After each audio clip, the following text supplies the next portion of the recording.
Hello, I'm Scruffy Gamer, and welcome to this solo playthrough.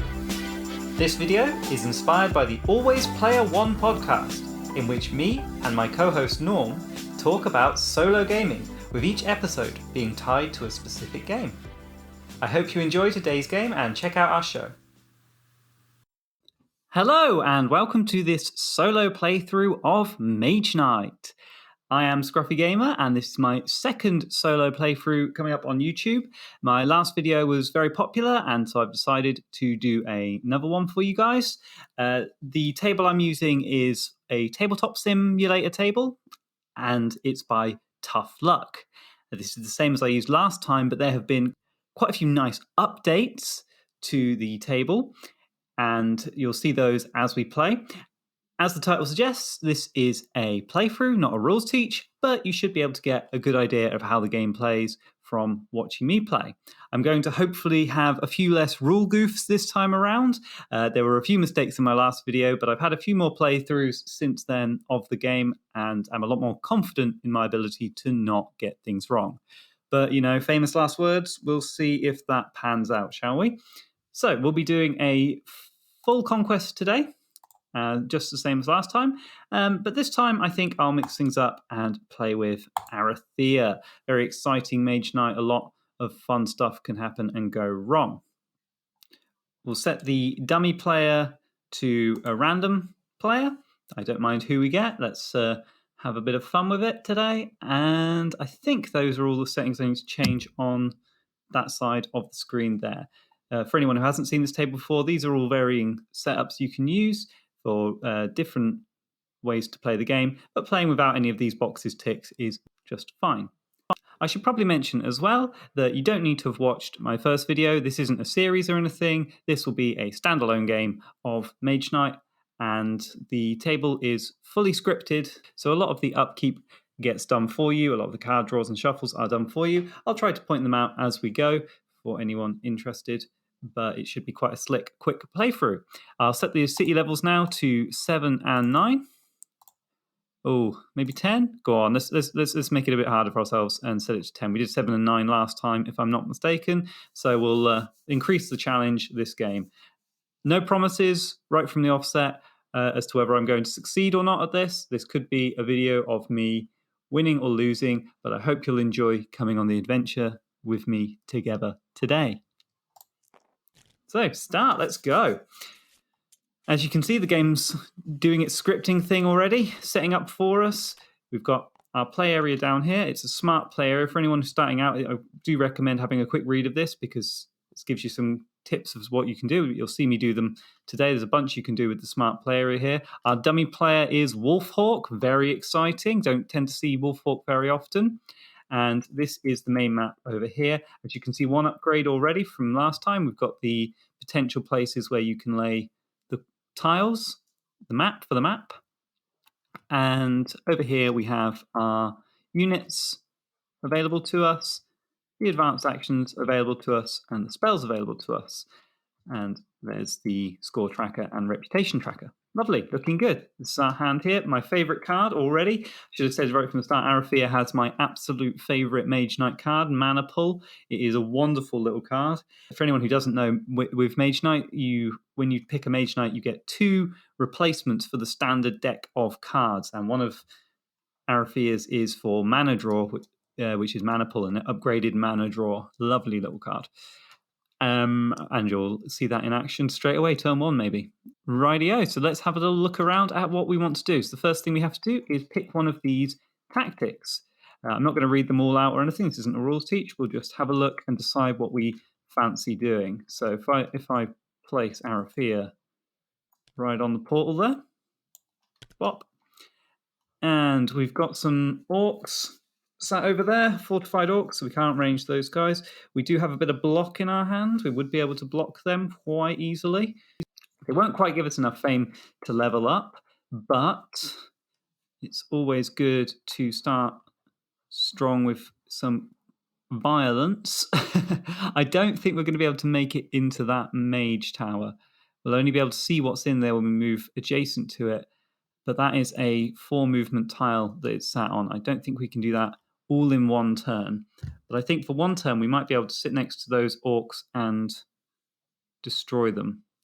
So with that in mind, I'm tempted to grab Great Start because it'll give us a bit more tools. I don't want to overly plan out my turn right away. Some games I do, but for this playthrough, I'm just going to go quite instinctual and just pick and play. Although, actually, Mana Steel might be a really good pick. If we grab Mana Steel, I mean, we have got Mana Draw in our hand, which allows us to take an additional dice. So maybe not so essential this turn. And obviously, this is going to work out wonderfully with that black dice. You may use one additional mana dice from the source. If it's a black dice, it can produce any color. So looking at that there, we've got a lot of options just with that. I don't think we need Mana Steel. I think we take Great Start. It's unlikely we could take out these orcs with 3 cards. I said I wasn't going to plan. I'm not going to plan. I'm going to take Great Start. That was me actually deciding whether to take planning, and I was overly planning whether to take planning. What an interesting situation. Okay, Wolf Orc needs to take hers, so we pick a random one for the dummy player. She takes planning, which is a shame. I like planning, and that means that she goes first. So let's process the dummy for Wolf Orc. We do that by clicking the bottom right of the screen here, process dummy, and it flips over some cards. So we got 3D cards. That's the best we could have got. If a white had come up, we'd have had a few more, or a blue. We'd have had a few more deed cards come out. And the dummy player acts as a bit of a timer for us here. So let's get going. I'm going to start right away. Oh, see, I am, now that I've got all these cards, I am actually looking at maybe doing this Mage Tower. I have a lot more cards now. I have a lot of mana, and I want to start recruiting units. I've just pulled up Promise in my hand. And so I'm looking at maybe getting these golems next turn. So maybe, because if I go and do these silly little goblins, they're not going to give me much. And then I'm kind of left with nowhere to go. I could just rush off and start exploring new tiles, or maybe head to this dungeon. But if I can take out this Mage Tower garrison, ooh, that would be exciting. And I do have the amount of move I need to get in there, because I could move with March. That will be the 4 that I need to get into that tile. And 2 with Stamina. That would be the 6 I need in total to get over there. And then I'd have all of this lovely stuff left in my hand to deal with whatever awaits us. So let's play this with the correct order, because we can always back out if we want this way. So we're going to move 2 into this Plains tile. And that allows us to see what we're facing. Fire mages. Oof. Tough start. Very tough start, actually, because the 6 attack could lead to 3 wounds. And it's fire attack, so it's almost definitely going to lead to 3 wounds if we do try and take them on. Ooh, that is a pretty horrific start. We do have a heal coming in the deck. And are any of these advanced actions? Oh, wouldn't that be lovely to have right now? Any of them good for healing? No, but there are ones that allow us to just sit still.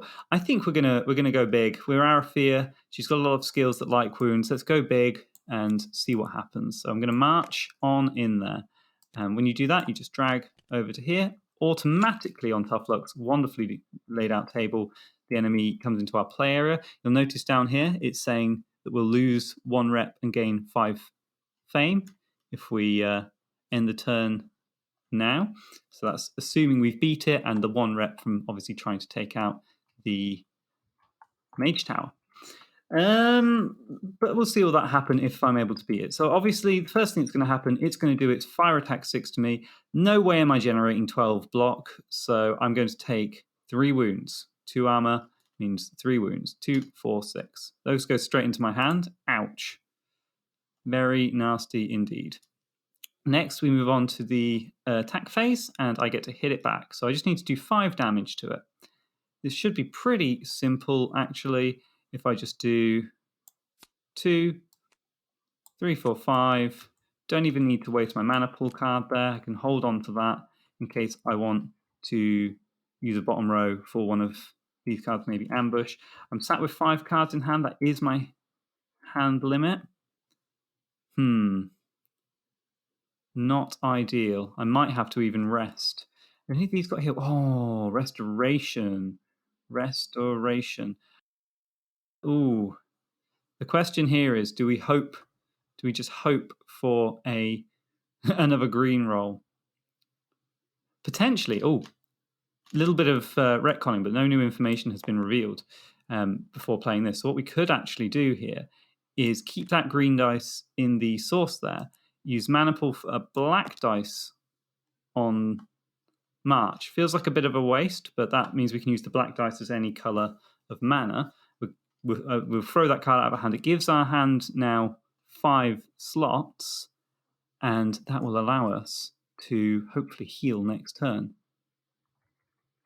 Heal 3, perfect. Ooh, that felt quite exciting. Okay, so as you can see, just going back to the combat, what we've done there, we've moved 2 with stamina. We played mana pool to turn that black into a green for March, and then attacking this enemy, it's dealt its 6 fire attack to us for 3 wounds, and then we've done 2 attack plus 3 attack, discarding determination to improvisation, and that should be a nice easy win there. So wonderful. We get to place our shield here by clicking that button.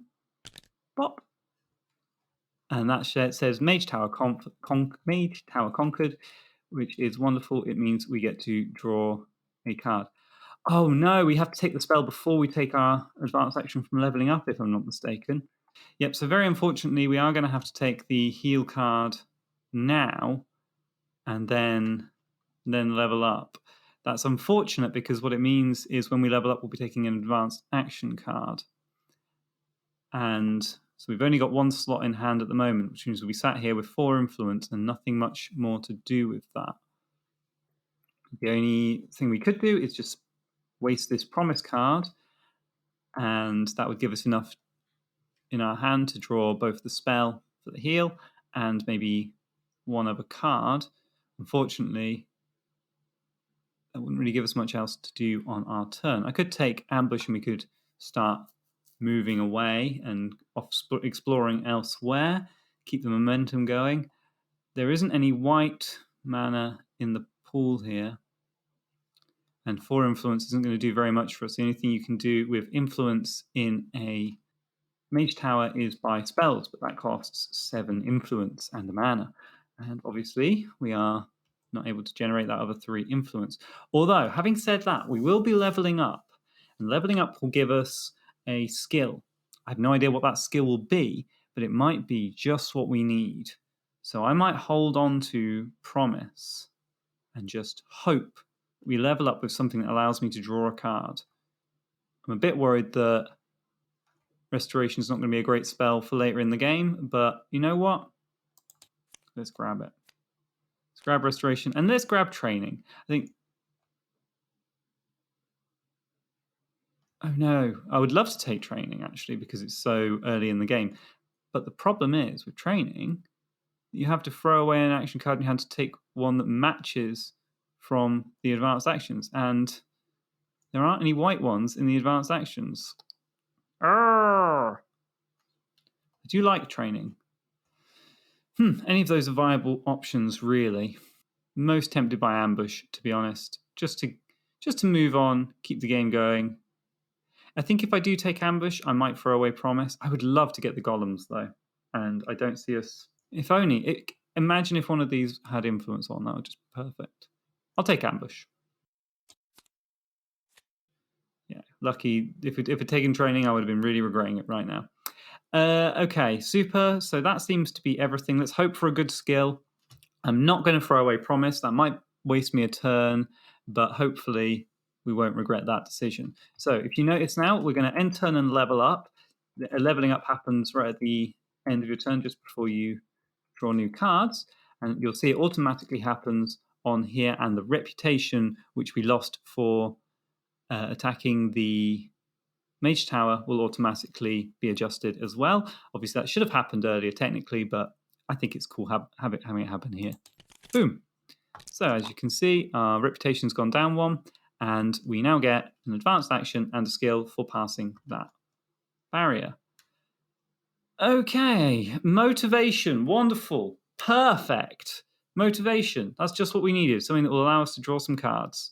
Polarization, not so useful right now. So I think we're going to be taking motivation there.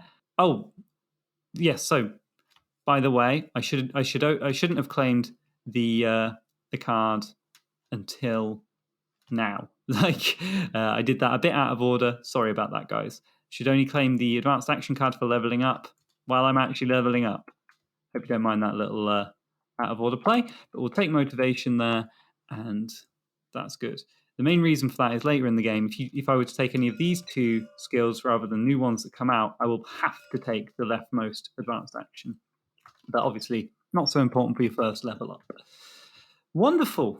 So as you can see, everything's reset. We're all looking good. Rewards are claimed. I'm going to use Arythea's motivation skill probably next turn. Yep, don't want to do it until I've drawn up to my hand size, do I? So press rewards claimed, process dummy, and you can see my hand automatically goes up to my 5-card hand size.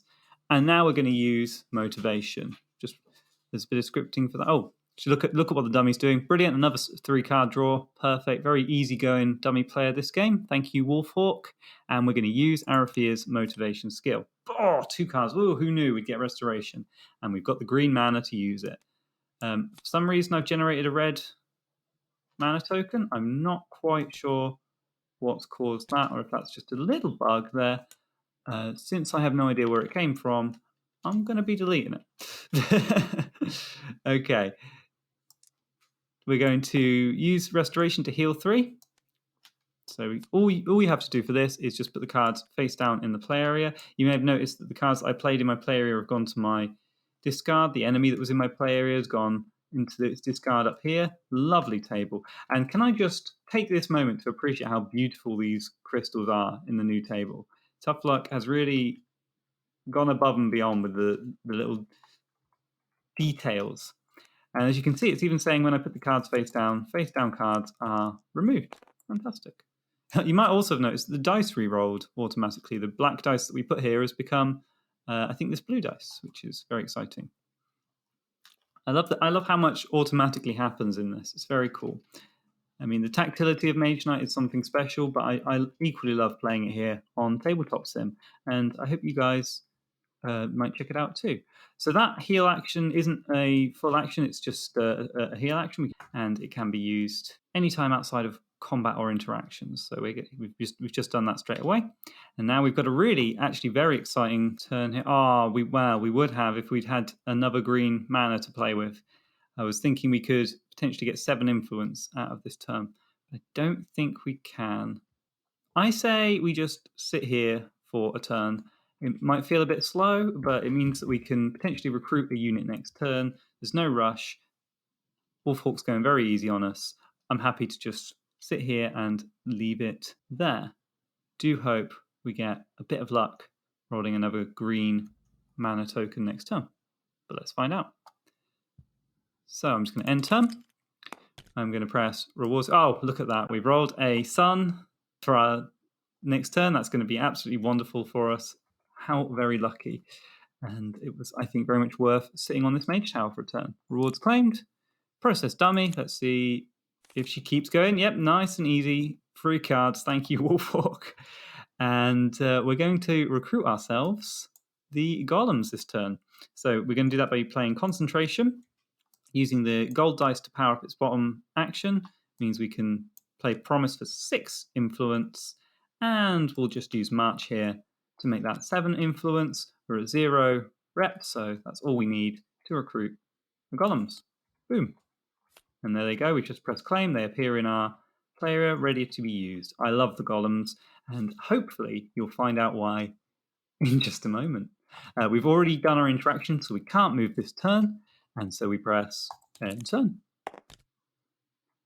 Reroll that dice, another blue, lovely. Draw our hand.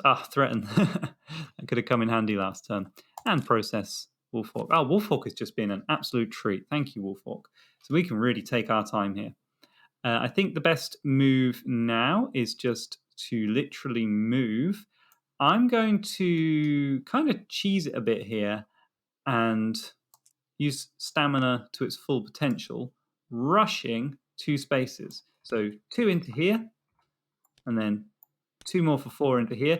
That triggers the rampaging goblin to attack us. So we press the little button underneath them. They appear in our play area. And I think we can handle these guys, don't you? So all we need to do to take these guys out is... we could just not even bother killing them, to be honest, if we wanted. Do you know... No, we haven't got the dice for that. That's fine. So what are they going to do to us? They're going to do 3 physical damage.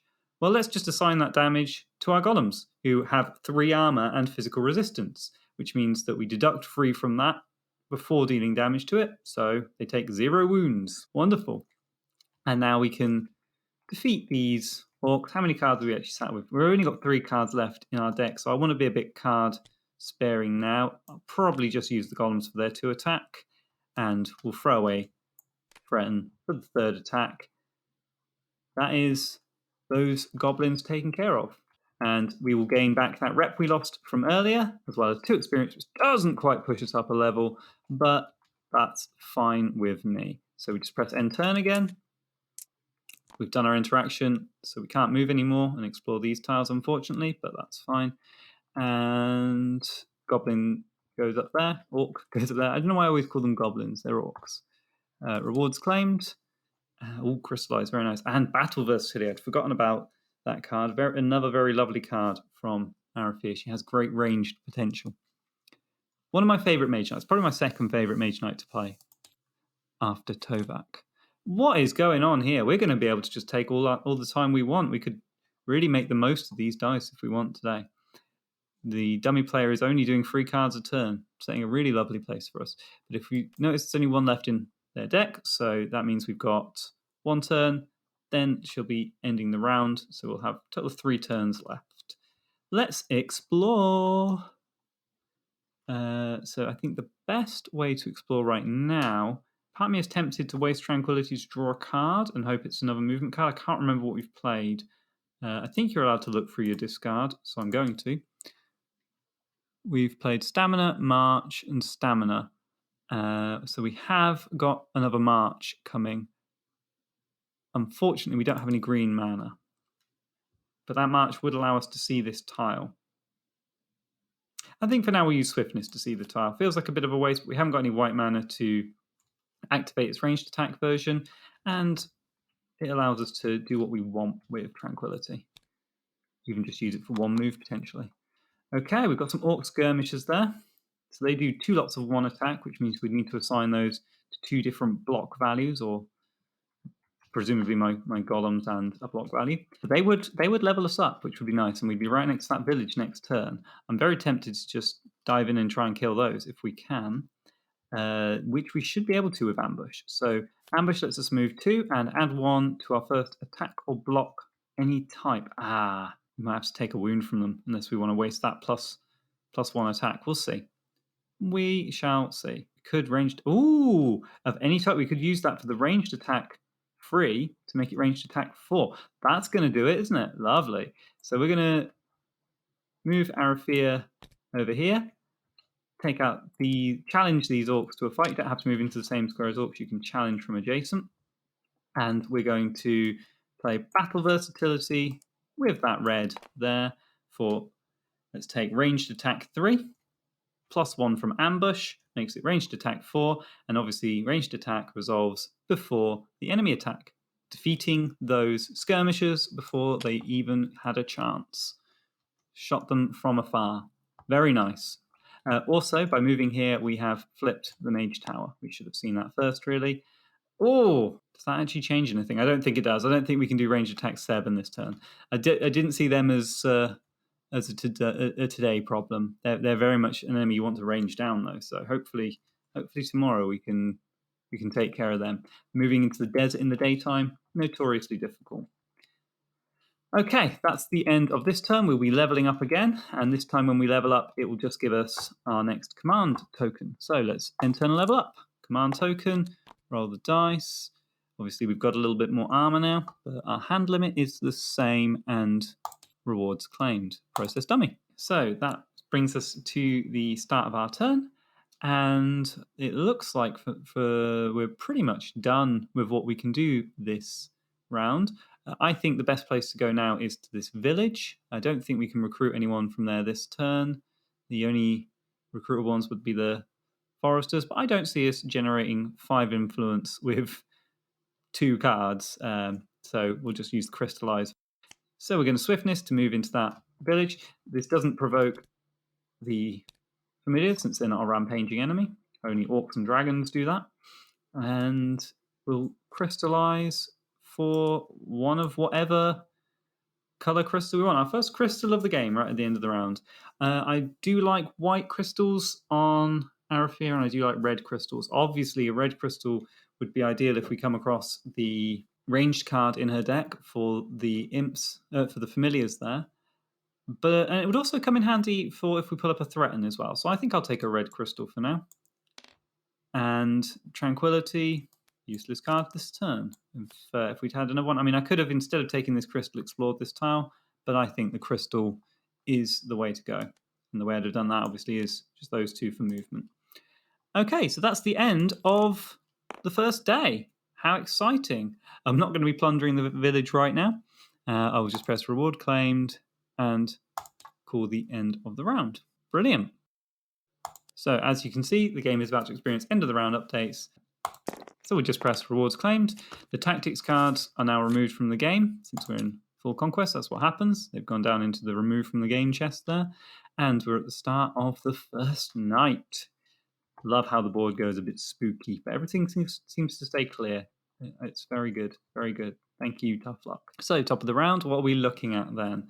So obviously we're looking first off at what we can recruit from here. Some very cheap units sat there, which is nice. We've got an influence card in our hand, so we could very easily take either of these, thugs or herbalists. I mean, taking the herbalists is always very tempting, even just to ready our golems again and their fire block or ice block, which comes in very handy later. The thugs, I'm not a huge fan of, although they do have a lot of armor, but you do have to pay them influence to use it. I'm not so keen on throwing away all my reputation right yet to use them. Having said that, they do have block 3, so that would be coming quite handy for the fight over here, which we are tempted to do next. It's a tough choice. I think on balance, I'm going to go and take the thugs. But it's still at 0 rep, so our +1 rep doesn't hurt us here, which it would because they like bad boys. And so all we'll need to do is play Promise and throw away 1 card to be able to take those guys. I think we'll take the Long Night just for the early initiative and because I can see us going at quite a good pace this turn. Mana Search is not a problem for us at the moment. I don't see us wanting Midnight Meditation. I mean, I'd love to go hunting for all our ranged attack to try and take out the imps here, but I actually think we're going to have an easy enough time with the imps just from what we've got units-wise. So I'm going to grab Long Night and hope the dummy doesn't get a 1. Let's see. Oh, they took Sparing Power. That's my favourite. Never mind. That's so good for the cities later in the game. But we'll make do without, I'm sure. So we go first, obviously. We're not going to use Motivation just yet. All we're going to do is Influence 5, get rid of March. I'm choosing March over Stamina since we have Concentration in hand, so the green mana might come in more handy for that. And we'll recruit the thugs. Thank you, thugs. Excellent. And done. I could have explored that turn as well. I think that might have been a good idea, but I've pressed enter now. So. Okay, Wolfhawk's going easy on us again. Very nice, especially since we have Long Night. Let's see what would happen if we were to move into... Oh, I see where we got the mana token from. We got the mana token from Motivation, didn't we? Now I see. That was very confusing last round. Bit of conclusion time. I'm sure some of you guys were screaming at the screen. Okay, so we're moving into the desert at night time. That is a cost of 3. So we can easily do that with stamina. Or we could actually, because we'd only need 6 if we explore, let's not waste this stamina. We could explore, then move. Would we have enough? I'm going to plot it out now and then resolve it. I often do it like that in Mage Knight, I think it's the best way to do things. Would we have enough to be able to defeat our enemy if we do that? So we could get 4, 5, 6. Yes. It would use up everything we have to be able to defeat them. I think we'll keep hold of that, and you'll see why in a moment. A little bit of clever planning going on there. So we're going to move in with stamina. Obviously, as you've seen, that will spawn the enemy on our play area here. And we're going to skip the ranged and siege and go straight to his attack. So he'll do 3 attack, which I'll assign to my... Oh, sorry. First of all, I'll have to block what I'm going to block. So I'm going to block 3 of the attack with my thugs, and then the other 3 I'll assign to my golems, which deals no wounds to them. Well, it didn't take long for the first rules goof to be spotted here in editing. As you can see, I have assigned 3 damage to the golems. It should in fact be 6 damage because of the brutal that the familiars have. So the golems should have ended up injured after this encounter. I hope you can forgive me for this little mistake, and hopefully it will be the only one we see this video. Let's find out. Now he's got 7 armor we need to take off him, so we're going to do that by generating a red mana token, spending that for 4 attack, 5, 6 attack, spend stamina sideways, 7 attack. That handles the imps. It's quite costly for our cards. We do still have our Guardian Golems available to us though, and I'm happy to burn through our cards since we have the long night waiting for us. Wonderful. So that's going to give us 5 fame and a spell, obviously, since we took out another Mage Tower. Well, that's pretty nice. Meditation. There's a green mana coming as well. Oh, I love Call to Arms. Very, very powerful card later in the game when we start getting those gold units. I think perhaps Call to Arms isn't so useful now, but it might come in a lot more handy later in the game. I do like Call to Arms. I'm going to Call to Arms. It's, like I say, not so helpful right now, but we have Long Night anyway. The cards we'd be pulling back up, they're all right, but they're not very exciting. I can see Meditation coming in quite handy later, but it's a very slow card, and I like to keep the pace up. So I'm going to be taking Call to Arms. Hooray. And we're going to end turn, and that means we get to level up, I believe. No, not quite. Sorry, I thought we were leveling up there. We're actually 1 off. I miscounted it in my head. Okay, that's fine.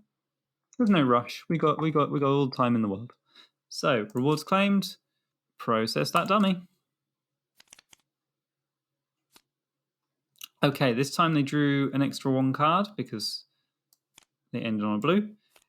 So they are speeding up the pace for the first time all game. We've got 2 useless spells in our hand and Tranquility in our hand. There are all sorts of useless stuff going on at the moment, but that's fine. Let's just move for now. So we're going to move with March for 4. I'm actually going to go backwards to go forwards here because that seems to be the most efficient use of that movement. Kind of forces our hand in having to go around this way, and if we get a nasty bit of RNG there, maybe actually the better way would be to press forward, waste that little bit of move. Okay, yeah, I've taught myself. Oh no, we can't. We have to. It has to be adjacent to 2 tiles, so we'd have to go at least over to here so we can pull this tile up. We might even be limiting ourselves a little bit. Let's do that. This mountain stopping us over here, unfortunately. So that was 3 move to move into that desert. And we'll spend our restoration spell, since that's not particularly useful for us right now, in flipping over another tile. Oh, there's some ruins down there. I love ruins, but can't see what they are. Entering into ruins blind is a bit scary, I think. Let's just waste another card. Really want to rush through my deck right now, if I can. I mean, we are at pace ahead of Wolfhawk, but let's just carry on exploring for now. Okay. I think this turn's going to be a very explore-heavy turn. If we can get one of those core tiles out, I'll be very happy this turn. That's kind of my main goal. this night. This round, I should say, not turn. I think we'll stop there. We could... No, I think we'll stop there. We could draw a card and see what it is, but we've used our mana token. We'll maybe want to save that heal in case we take a wound later on. I doubt we will, but we can always use it for card draw any time we want. There's no rush right now. Let's end our turn. Should probably use Arythea's motivation skill as well. I think next turn's going to be a bit more explosive. Oh dear, those mana dice, eh? So we draw back up. We've got her lovely battle versatility card there, and we're going to process the dummy. I would have probably taken a white crystal if I'd known this gives us a token. Okay, here we go. Let's see what we can do. I'm looking at... I mean, we could grab the herbalist. I really want to level up, though, so let's go and try and take on these prowlers just for leveling up. So that's... Oh! Gross swamp there for 5 move. Surrounded by swamps, unfortunately. That does feel a bit difficult. Especially with not having any movement cards in our hand. Oh, except swiftness. Yikes. How are we getting in there? It's the thing with Mage Knight. You feel like you can do everything until you suddenly can't do anything. Should we just burn Tranquility and waste our mana dice? I can't see any other green things to use the dice on, so let's just draw 2 cards. I mean, we might end up getting a march here. Let's have a look. We've used our marches. That was the only thing I'd want that green dice for. Let's draw 2 cards. Okay. Oh, mana pool. Ooh. But not so useful in the nighttime with gold dice. That's unfortunate. It's the one sort of drawback there. It's great for black dice in the daytime, but at nighttime, not so useful. We really need to get some white crystals going. 2 more cards. If I were to sit and count, I could work out what exactly they are and whether they're worth pulling up. But I'm a bit too lazy to do that. So I think, well, oh, go on, let's have a big turn. We're going to use motivation. That way. Improvisation, of course. We haven't seen that. We've got crystallize as well. Okay, so we've got a lot to play around with here. So we could just use this for its 5 move. And that will give us the option of either going and challenging these prowlers or spending it instead to go and explore this tile. Personally, I'm actually really tempted to use it to explore and hopefully find an easier way around to these prowlers next turn. Let's do that. Go on, that sounds exciting. I need to throw something away before I can commit the movement, though. So I'm going to throw away... I'm going to throw away my threat for now. Here we go. So 3... Flip that one over. 4, 4, 5. Oh no! Look at this! This is all 5 movement cost tiles to get into this in the nighttime. In daytime, it's a bit easier, but at nighttime, yikes. However, this will generate us a black mana if we can move into there. And if we get a white mana as well, we could use that to recruit any unit for free. And I saw we had some savage monks over here, which I do quite like. Potentially, that's an option there. We've got our mana pool. We could use that on any mana color dice, as long as it's not gold when we roll. So we need to reserve this card, and then with the rest, we just need to get 5 move. I think that's worth it. It's going to maybe cost us leveling up this turn, but oh yes, that's fun. Let's do it. So 2, 4, 5 move there. Sorry, crystallize. Puts us on the Magic Glade. Lovely spot if you're ever injured. We might even, with Long Night, get enough movement to take out this Prowler. If we're lucky, because we have got our Guardian Golems available to us, and we might well have some Savage Monks as well. This is working out really, really quite nice. So we'll sit with these 3 cards in hand for now. We'll use our Night Tactic to give ourselves 3 more cards from the deck, and we will end turn. We rolled a green. Not relevant to us, really. We're going to cheat it with Mana Pull. Oh, what am I doing? I thought Mana Pool let you set any dice, but it's only black dice can be used as any color. Oh no! I thought I'd been so smart, didn't I? Well, We'll see what happens. I really need to get a white mana if I can. Hopefully we'll get concentration back in here. That would be special. So we'll press rewards claimed. We will process the dummy. Oh, we didn't get what we needed. We've got our black crystal, but we haven't got the white. So rare that you get black, but not the white. Anything nearby give us a white crystal? It's not going to matter. I'll tell you what. I really wanted those savage monks. I'm not going to lie. We're going to level up if we take out the prowlers, and that's easy peasy to do. Should we just do that? We'll come back. I'm really glad I've got Call to Arms. It's such a nice card, but I don't think I can use it this turn, unfortunately. That would have been so nice. If we'd rolled a white, we'd be okay. Or a black, we'd be okay. A black or a white would have got us exactly what we needed.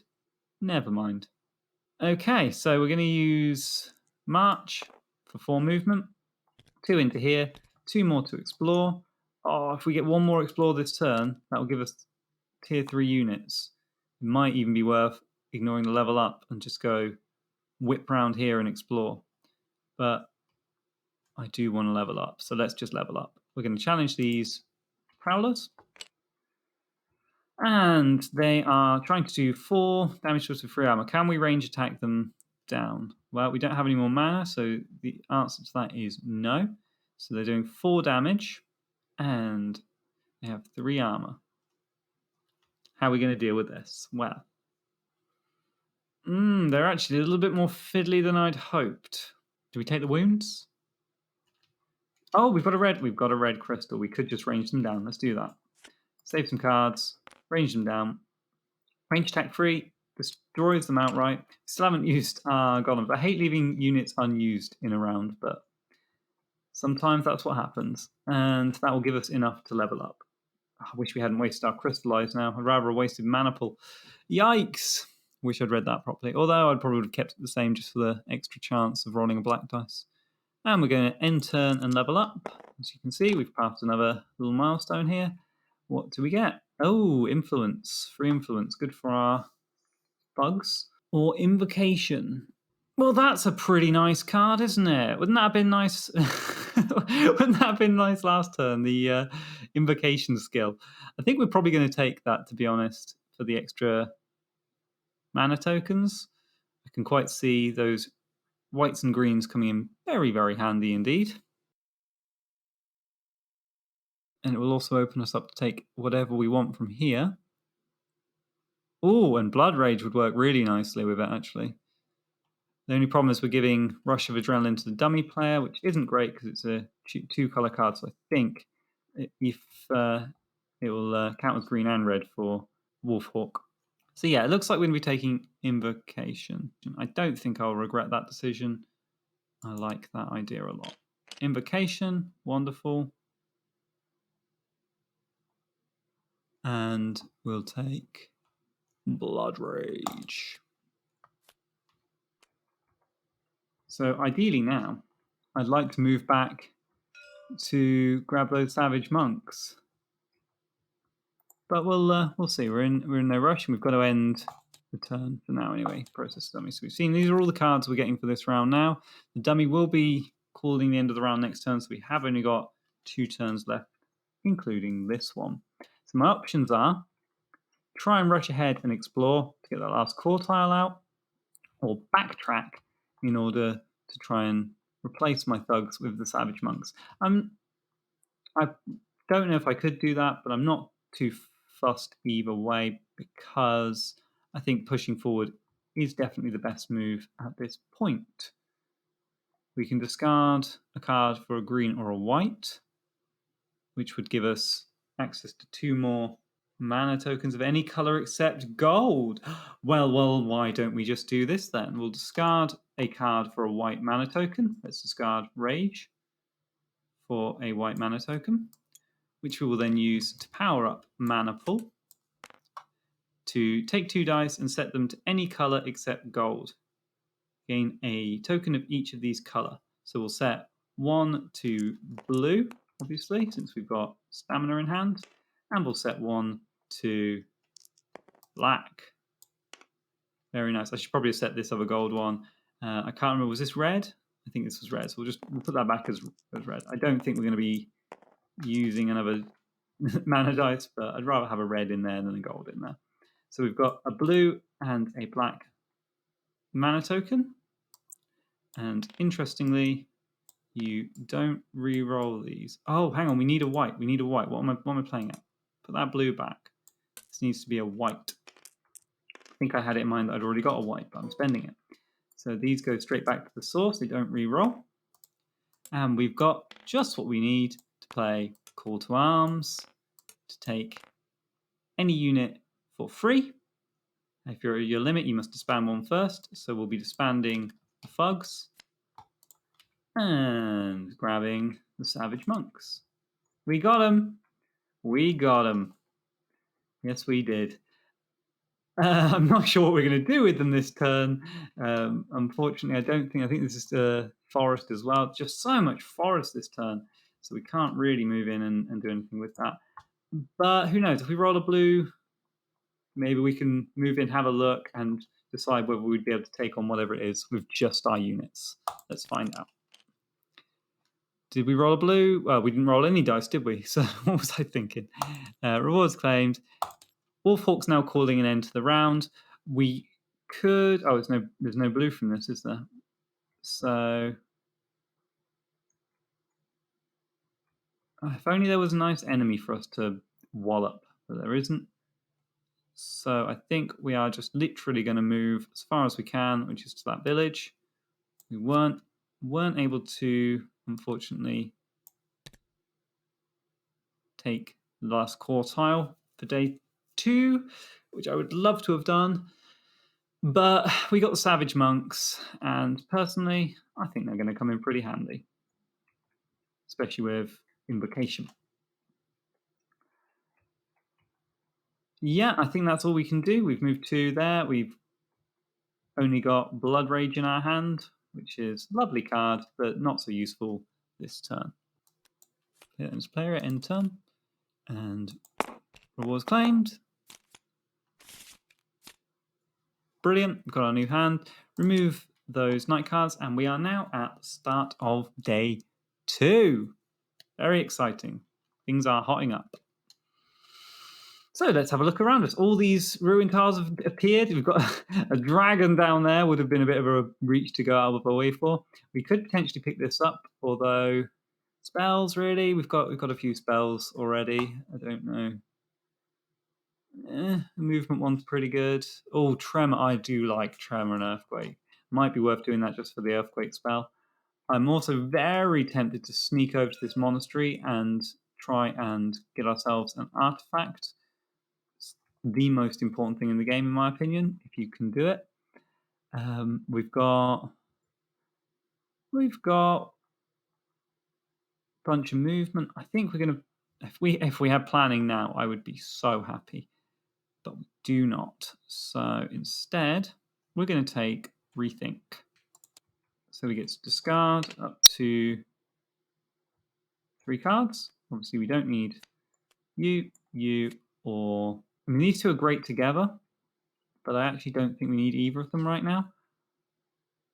I'm tempted to keep hold of Mana Pull just because we're about to hit a mine, and I think we're going to waste a turn there.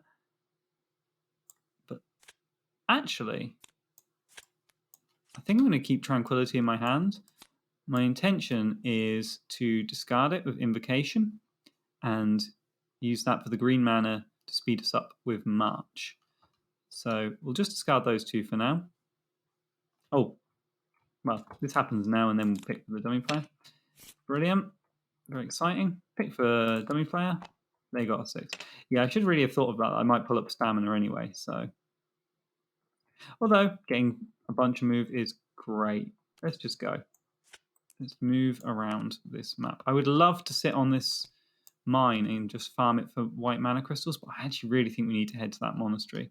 So that was 3 of the 4 move to move us into there. Let's take another 4 move. Why not? So 3. So we've got 5 move left. Well, 2 of that move gives us, and we are allowed to place this core tile here because it's not the edge, and it's adjacent to tiles. I'm actually quite happy that that's not a city and it's just a bit of a nothingy tile. I think our plan is going to be to move into this monastery, take a treasure, kill these trackers, and then scooch back and take those two as and maybe if we have to, that one as our last core tiles.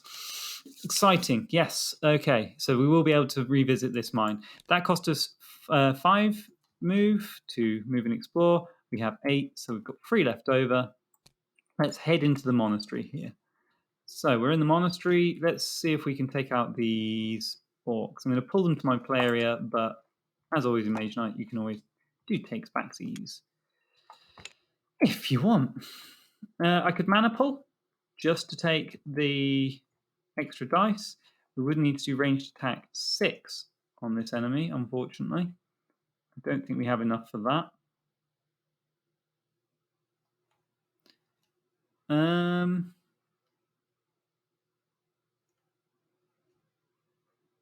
What could we do instead? Oh, we could mana pull for the fire block 4, although I'd quite like to save my fire block because mages often have fiery ice attacks. I'd actually rather save everything. Like I said, it takes backsies. I think I'm really happy with saving these cards for the monastery here. The only reason... There's nothing you can recruit from the monastery right now anyway. The advanced action that we could buy is not bad. I do quite like a bit of deck thinning, and it is still early enough in the game to want to do that. Oh, hang on. We're next to a mage tower now. We can see what's in there. Okay. I don't see myself going in there unless... I mean, that tremor spell is very tempting. I'm gonna stay here this turn. I'm just literally going to stay here. Part of me wishes I hadn't actually committed that move, but I already have flipped this mage tower now, so new information means I'm tied to what I'd already decided. I should probably have stayed on that mountain and farmed a white crystal. But hey, it happened. Hopefully we'll still be okay, and we'll still be able to make it through this game. So, Wolfhawk. Mage Knight is a tough game. For anyone watching who hasn't played before, it's... you may be starting to appreciate it. It's not an easy game to win at. So all I'm going to do this turn is sit and recruit. So this gets me 5 influence minus 1 rep. So I'll just pop that on there. Well, actually, I can't remember when that happens. It might happen before you're allowed to recruit. Pretty sure it happens after, but I'll just put it on there anyway. It doesn't matter for now. But that's 6 influence, which I believe, yep, that's what we need to buy the advanced action from there, which we'll do. We'll take Decompose. Got to recruit. Use the monks for a nice bit of training before we turn evil on them next turn. I think that's fine. I'm happy with that. Get some mana crystals going. Throw away some rubbish cards. Sounds good to me. I wish we could do more. We're sat around a lot of stuff here. I wish we could do a lot more. But that's all we can do this time. Oh, that's clearly a gold, even though it was cocked. I'm quite happy to keep that as a gold. Oh, wow, there we go. White card from Wolfhawk. She's, while we're wasting time, she's speeding ahead. Yikes. Okay, so we're going to have to do some stuff now. I think immediately I want to just burn down that monastery, get that treasure, see what we're looking at. I'm kind of... Yeah, I'm not even going to think about it. I'm just going to do it. We press attack. The Monastery Defender has spawned on my board here. Not an elemental enemy, but we might be able to range or siege attack him down, range dash siege attack him down anyway here. And I think that's what we're going to do. Rather than worrying about his horrible poisonous attack, we're going to use the Savage Monks for siege attack 4. And we're going to use Battle Versatility, powered up by stealing another... Ooh, actually, we're going to be a little bit smart here. We're going to mana pull... no, we can't take 2 dice from the source. Well, hang on. Can we do this? What colours will we need? We need 2 reds. I'm trying to work out how to use Decompose to its maximum effect here. I mean, I can just do it with Motivation. We need 2 red mana crystals. Oh, well, easy way around this. We're going to use Invocation for a white mana crystal, discarding Blood Rage. Blood Rage has not been useful for us. We'll set the dice to red and white. Put them back once we've gained ourselves a token from each.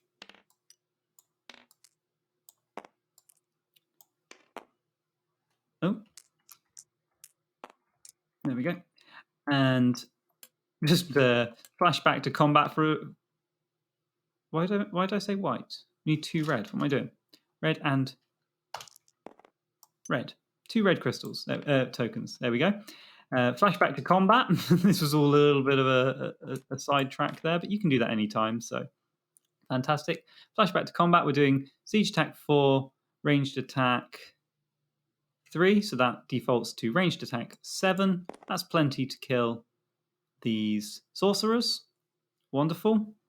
Let's and after the combat there, we will decompose to throw away an action card to gain a crystal in the inventory of each color that doesn't match that color of the card thrown away. So swiftness is going out of the game for good, and we're getting a green, a blue, and a red token. Shame, because the one I actually kind of really wanted was white, but there's a white mine right up ahead, and so that's fine. We get to place our token on the second thing this game. We really haven't put many tokens down. You maniacs, you burnt it to hell. And that gives us an artifact. Ooh. Shield of the Fallen King, nice card, not so Arythea, but nice card. Banner of Courage.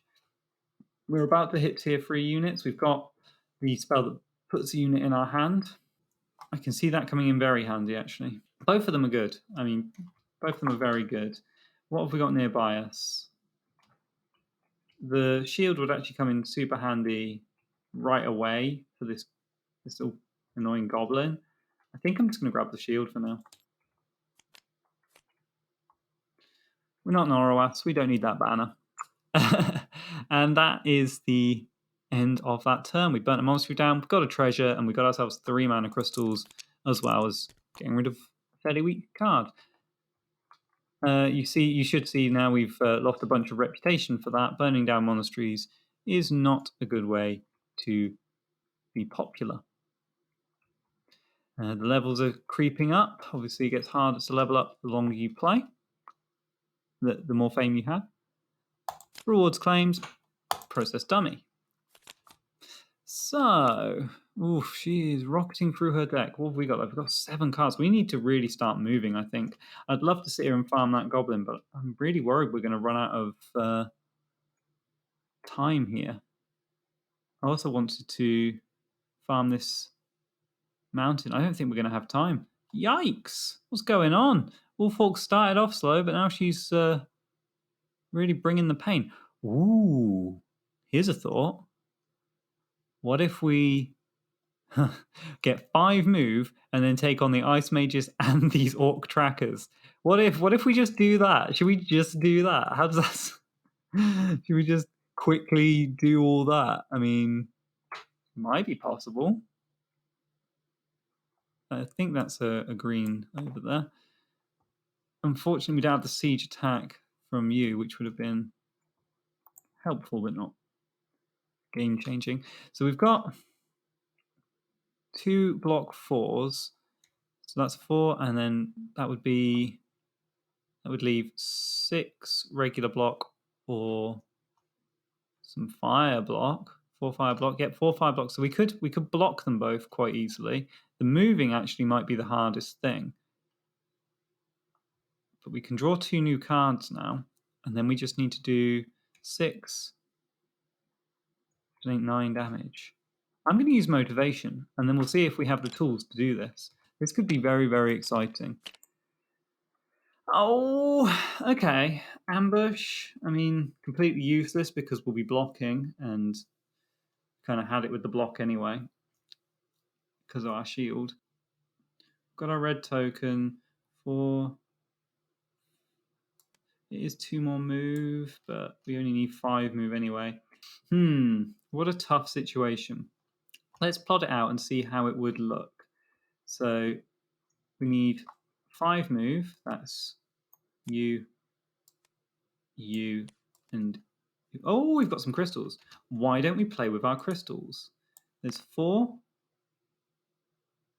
Let's do swiftness for now. So we haven't got any white crystals lying around, although we could convert this blue one to white with crystallize, but that is very card heavy. Let's pull the enemies on the board. We can always put them back if we change our mind. So you and you.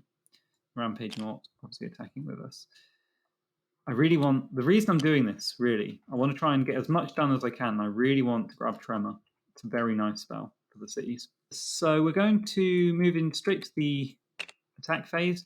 We've got 4 physical and 5 ice damage coming at us. So block 4 2 enemies, blocks you, and takes your ice block down to basically 3 ice attack coming at us, which we can now block with 4 fire block. You need to block fire, ice with fire and fire with ice, so that works out pretty luckily for us there. Blocking done. Now we need to do 9 points of damage, 3 to you, 6 to you, and we've got to watch out for the frost resistance there, but we aren't doing any frost damage anyway, so that's fine. So there's 4. And then these 3 cards make 9, right? 5, 6, 7. Why did I say 9? Those 3 cards make 7. We could theoretically, instead of using you to move in, use something. I don't know why I was keeping that in my hands. We use that to move in. And now, what are we looking at? We could make this into 3 attack, 4 attack. 4 plus 4 is 8. Oh, that's heartbreaking. That's absolutely heartbreaking. I can get it up to 8, but I cannot make it 9. The only way I can think of doing this is maybe if we were to use our shield.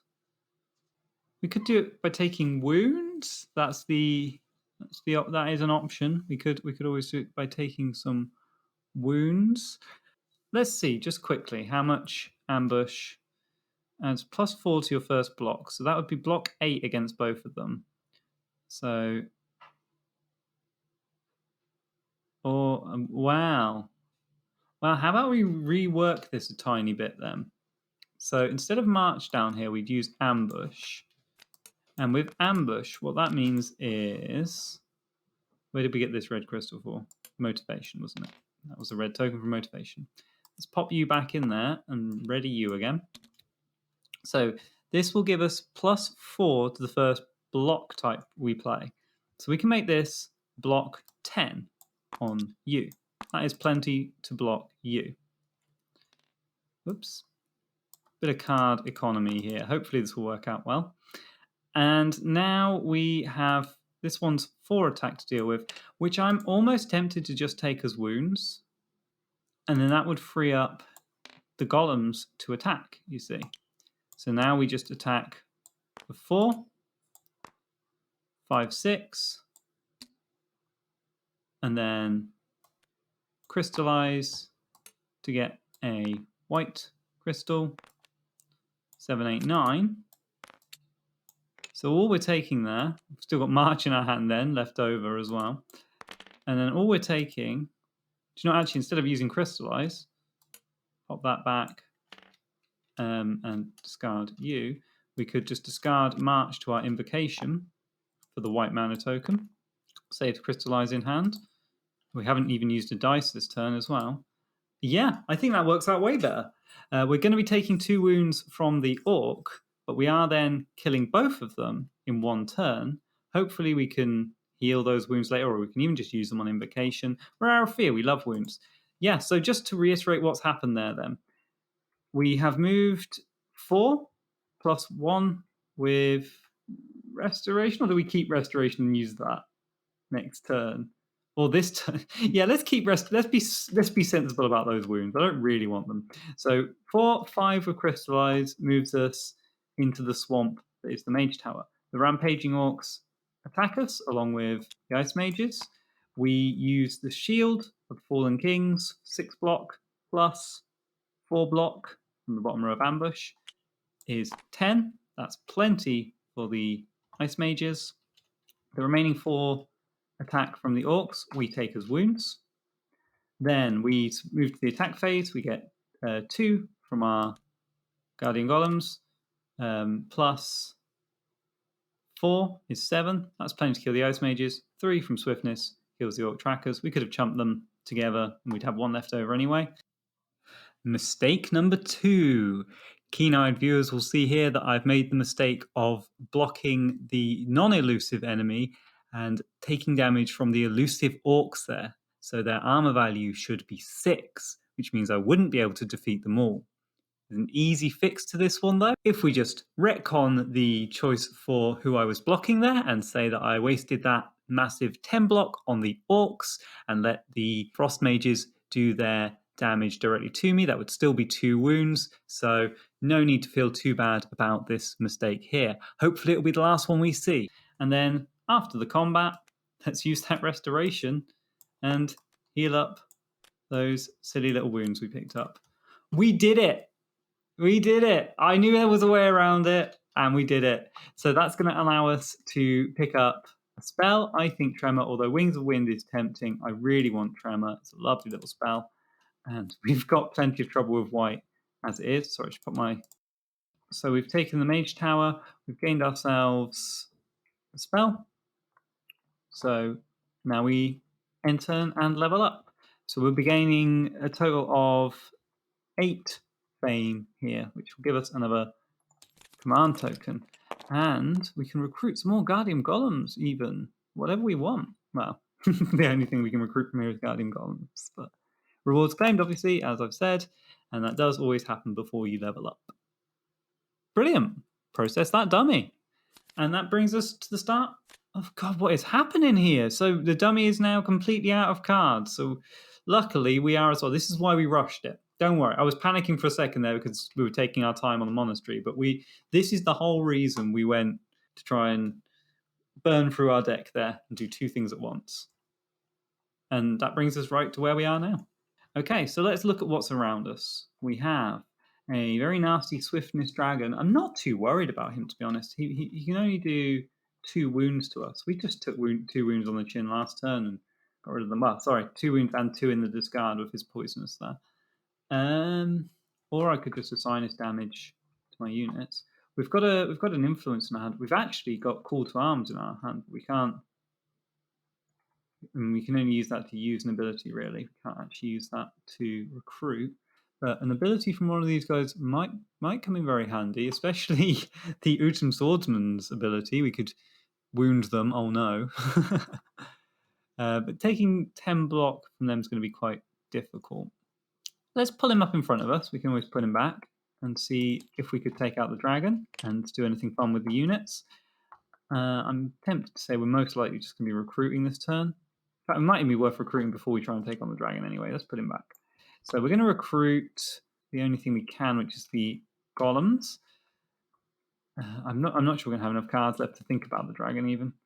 What experience will he give us? 7. Would level us up.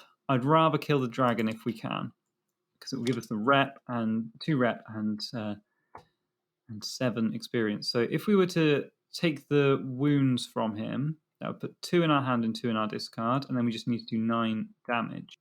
We could tremor by discarding for a green mana token, reducing our armor by 3. Then we can get 5 influence, 5 damage there. That's 8.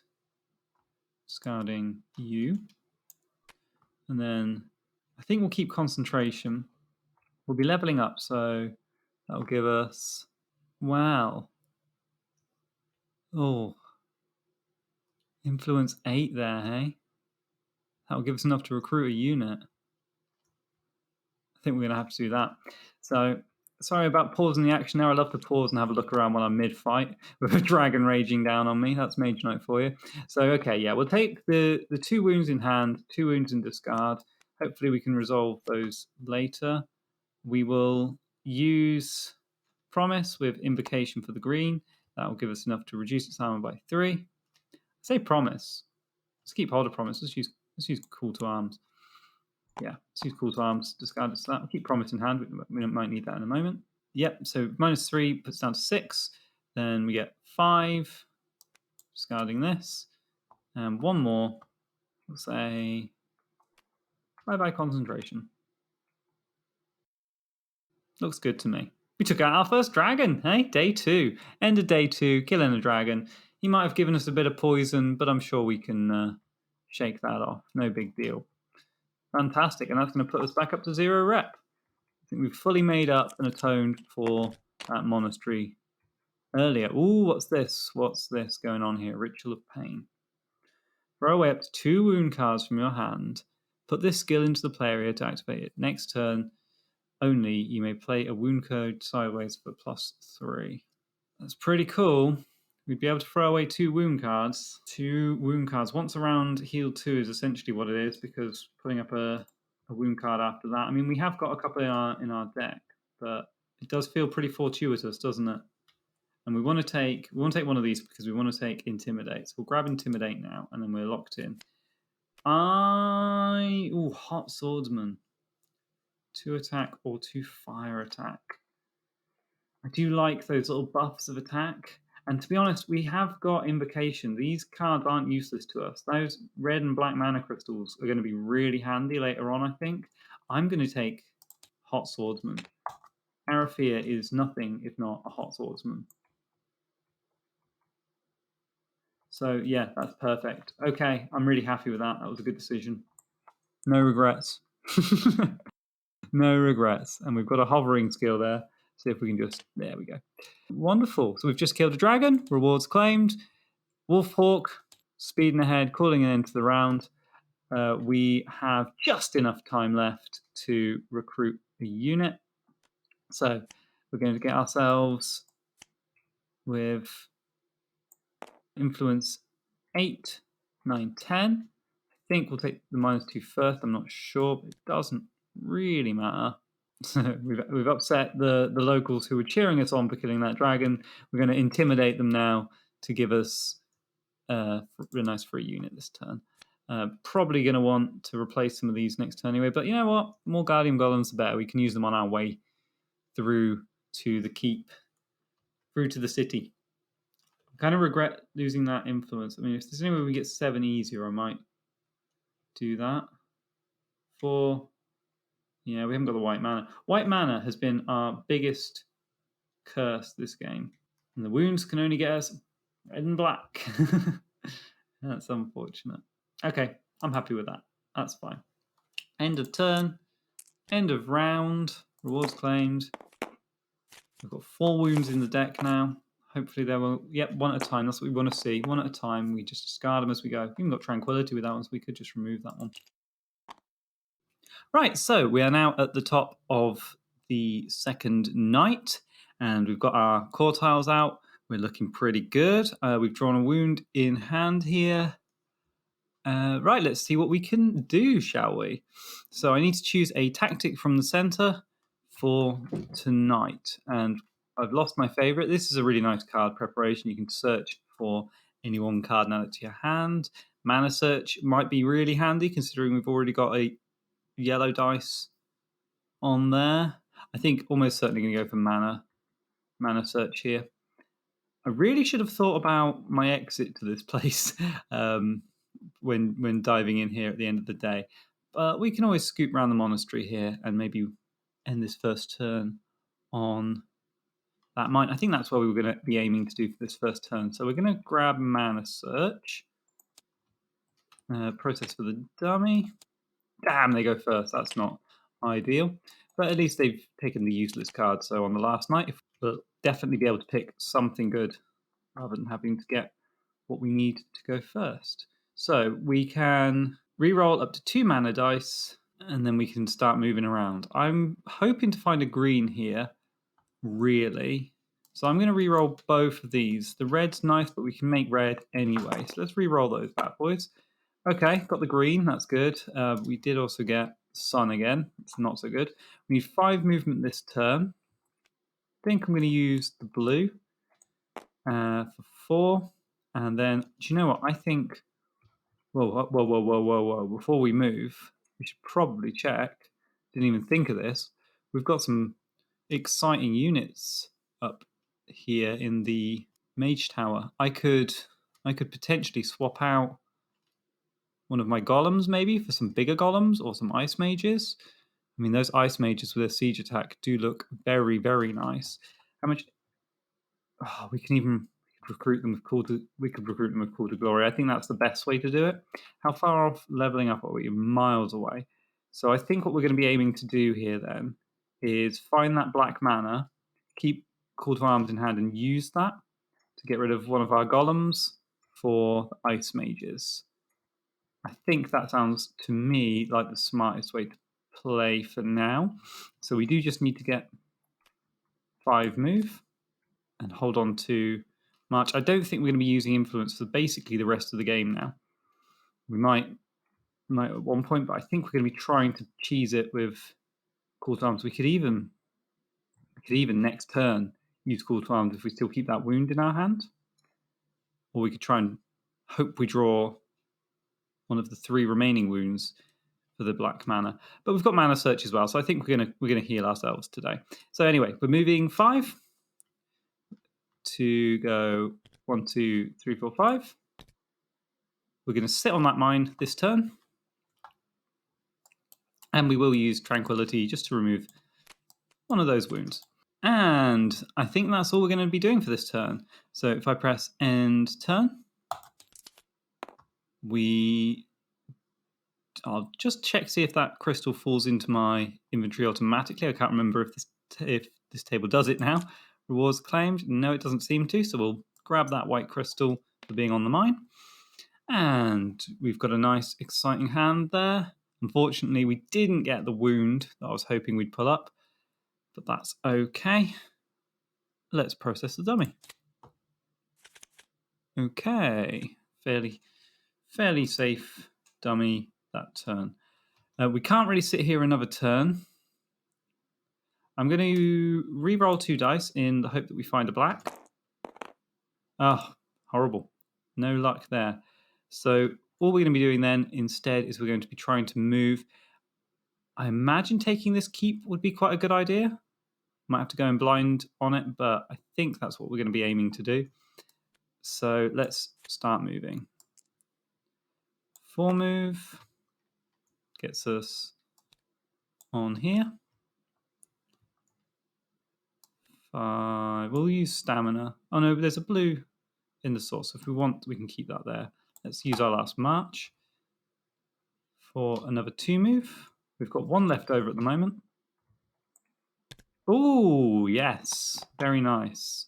But no city still. Ah, that's a bit scary. But 2 keeps next to each other is very exciting.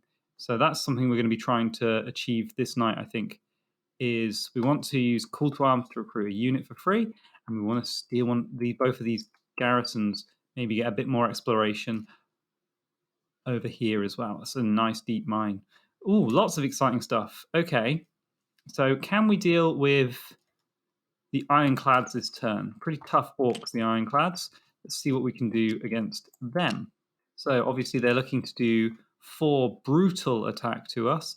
I don't think we can do anything about ranging them down. We can do fire attack to kill them if we want, which is nice.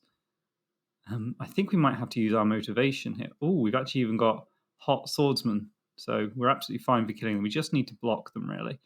So I'm going to probably use up some golems for 2 block, battle versatility for 2 block. That's them blocked, and now we have to attack them, so we'll use our hot swordsman for 2 fire attack, which means they only have essentially 1 armor left, but it is physically resistant, so we're going to have to spend 2 attack to finish them off. I'm tempted to do the Guardian Golems, but I'm also very tempted to just burn through cards at the moment. I think that's where I'm leaning towards, because the dummy is racing ahead this turn. So we'll waste 2 cards for 2 attack. That gives us a total of 2 fire attack and 2 physical attack, which is enough to destroy the ironclads. And obviously, like I say, we block them with the Guardian Golems and battle versatility. Wonderful. So that's 4 experience. Not anything in terms of levels up, but it's a bit of fame. I always call it experience. It's actually fame, of course. So end turn. No rewards to claim. We've got our little rep bump to put us true neutral. And we'll process the dummy. Perfect. She got the red card. That's what we want to see. Really haven't been playing the dummy very much this game. Haven't really even been considering it. But red cards are good. That's what we want to see. If I can leave her a red advance action, I will, but I don't think that's going to be possible. Okay, so we can get the black mana now. We can get the black mana. We just need a white mana to be able to steal that free unit. That's very exciting for me. I'm going to use mana search again. It blows my mind that you can use it every turn. But oh my gosh, not rolling very well there, are we? Okay. We either needed a white or a black on that roll, and we got neither. So we have to just carry on. I mean, we could use our crystal to achieve that goal now and replace the unit. We might have to. Luckily, we can do that in combat if we need to. So shall we move on in and see what we're facing? I think that's for the best. Didn't even get a green. Oh my gosh. Having a tough time even moving in there. So we're spending massive painful 4 to move into this keep. Attacking blind. Let's see what we end up fighting. Thugs. Not too bad. Not too bad. And it'll give us some rep back. Although, like I say, with rep, we're actually pretty safe at the moment. So these thugs, we're obviously just... Oh, it's brutal damage. So we can't just assign that straight to one of the golems. Although, we absolutely could assign it to these golems, which we're thinking of replacing anyway. Let's do that. And so it will wound them for -3 for the first lot of brutal. Because when a brutal enemy is unblocked, it does double its attack value, so 6. So -3 takes it down to 3. Remaining 3 is eaten by its armor. Wounded unit. And then we just need to do 5 damage to the thugs. So there's 2 of it there. There's 3, 4. Should we waste the shield for a +1? I don't think so. Oh, hold on. And we've got the 5 from first attack of any card being +1 from ambush. Thank you, ambush. Very nice. Ambush them with determination. Okay, that's awesome. We can now... So we've obviously defeated them. We'll put our little shield on there so I don't forget later. That's going to give us +1 hand size for while we're adjacent to the keep. And now we're going to discard this wound with invocation to create a black mana token. And how did I say I was going to get the white one? Oh yes, just using a crystal, didn't I? So it feels like a bit of a waste, but holding on to the cards at the moment. Do you know what? No, we'll do it. We'll waste the crystal for now. Oh, that's actually quite painful. But I want to have a free hand for next turn. Start really doing some stuff. Do I? Do I want to waste a turn? Essentially, I mean, we've got our units open. I think it's safe to waste a turn. Let's retcon that. We'll keep these cards in our hand and hope we can do it with what we draw, which will actually be another 4 cards, so that's fine. You'll notice the modified hand size has already been updated by the wonderful scripting in this table, and that will be the end of our turn then. In turn, we should have net zeroed on the rep there, and confirm your hand size should be 7. I'm not sure why it's saying 8 there. Should be 7. We'll just drop that down to 7. I'm not sure why I wanted to give me an extra card there. Maybe I'm missing something and playing on accidental hard mode. I sometimes do that, but I can't see where else I'm getting that card from. 6 from my command tokens, 1 from the keep. I haven't taken any other keeps previously. Maybe it thinks I have, but I absolutely haven't. So, rewards claimed. Process dummy. Oh, and there are all our wounds. So we will just be sitting here for this turn. Luckily, the dummy pulled a red card up again, but this is going to be a very slow turn. So obviously, first thing we can do is mana search. Oh my gosh. No luck again. Can't even really use mana pool for it. That's fine. We'll waste that on getting another white crystal, which we'll just straight away use. Discard a wound to get a black token. Use that black token and that white crystal on call to arms to recruit any unit from the units offer for free. So get rid of our wounded golems. And we'll steal ourselves some ice mages. If we can get a green and a blue mana now, that's siege attack 8. That should come in very handy later. We've already got a blue. Mana pool here, no use, not much I can do. Oh, I could motivation. I could have done that first, really, and just see if I can really make something happen this turn, because we are wasting a lot of turns here. I think I'm going to. It might backfire, but hopefully we can get the move to move in and deal some damage here. We did not. That's unfortunate. So I rarely do this, but it looks like this turn we will probably end up resting. When you rest, you are allowed to play special cards like Call to Arms and Crystallize. You're not allowed to move or do any interactions, but I can't really see any of those that we can do. So we'll discard. Threaten, you have to discard at least one card from your hand, and we'll discard both the wounds, I think. I can't see us needing. I mean, we might want the black mana for this. Scoop one back up. We might want the black mana just to give -6 armor to the enemy. With Earthquake, that might just insta-kill them. Yeah, okay, that sounds good to me. And then we will end our turn. We should draw 7 cards again. See, keeps wanting me to draw 8. We should draw 7 cards again. I hope I'm not missing something there for why we're drawing 8. Maybe I put 2 tokens on here. Yes, that's why. So that was my bad, not the table's bad. The table's doing its job fine. If you accidentally put too many shields on, though, it will count them twice. Sorry about that. Tough luck. Okay, and that's the end of that turn. Very exciting little turn. Brilliant. I'm a bit worried we're going to get outpaced by Wolfhawk here and miss out on using some of our cards, especially when she does that. Oh my god. Okay, oof, we better get a move on. This is the penultimate turn of the round for us now, so we're going to have to do a lot this turn. We have no movement cards. Oh my god. Right, okay. So we need to move at least 3. I'm not quite sure how we're going to do that.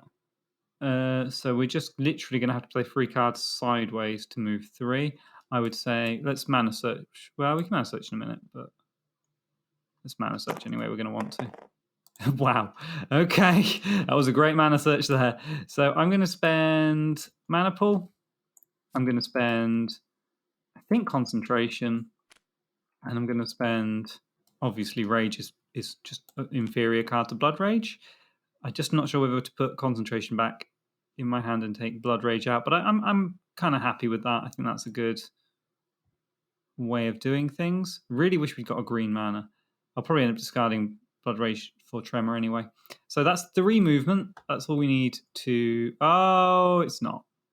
We need 5 to get into that keep. Wild. Okay. We could explore, but we won't be able to move anywhere if we do. We need to get into that keep. Absolutely need to get into that keep. We're going to have to just rely on... I was going to say we rely on Tremor, but we can't even rely on Tremor because we haven't got any green mana available to us. Well, this has been a bit of a difficult night for us here, hasn't it? We needed that green mana in the roll. That's what's done it. I was hoping we could use Invocation. I did not expect to have to spend 5 cards to move into that keep, especially because I thought it was on a hill. We need to get 5 move, and the only way I can see us doing that is by spending all our cards, to be honest. I'll keep the shield in hand for if we're unable to siege the enemy down, but hopefully we'll be able to do enough damage with my hot swordsmanship and my units. Here we go. 5 movement into that keep. What a torturous move. And it is archers. So actually quite difficult to block. Can we? Yeah, we can just siege those guys down though. So we'll spend a blue mana for siege ice attack 4 to destroy those guys outright. Fantastic. Oh, feels like such a waste of all those lovely cards, but we had to move, we had to rush, and we get to put a shield down there. Make sure to only put 1 this time. Awesome. So we should now be at 8 cards on our draw. And let's end that turn. Fantastic. Okay, so Wolfhawk is now calling an end to the round rather cruelly. We can do a bit of movement here. We can finally get some movement. I should really start counting the cards a bit more, so I expect when I'll run out of movement.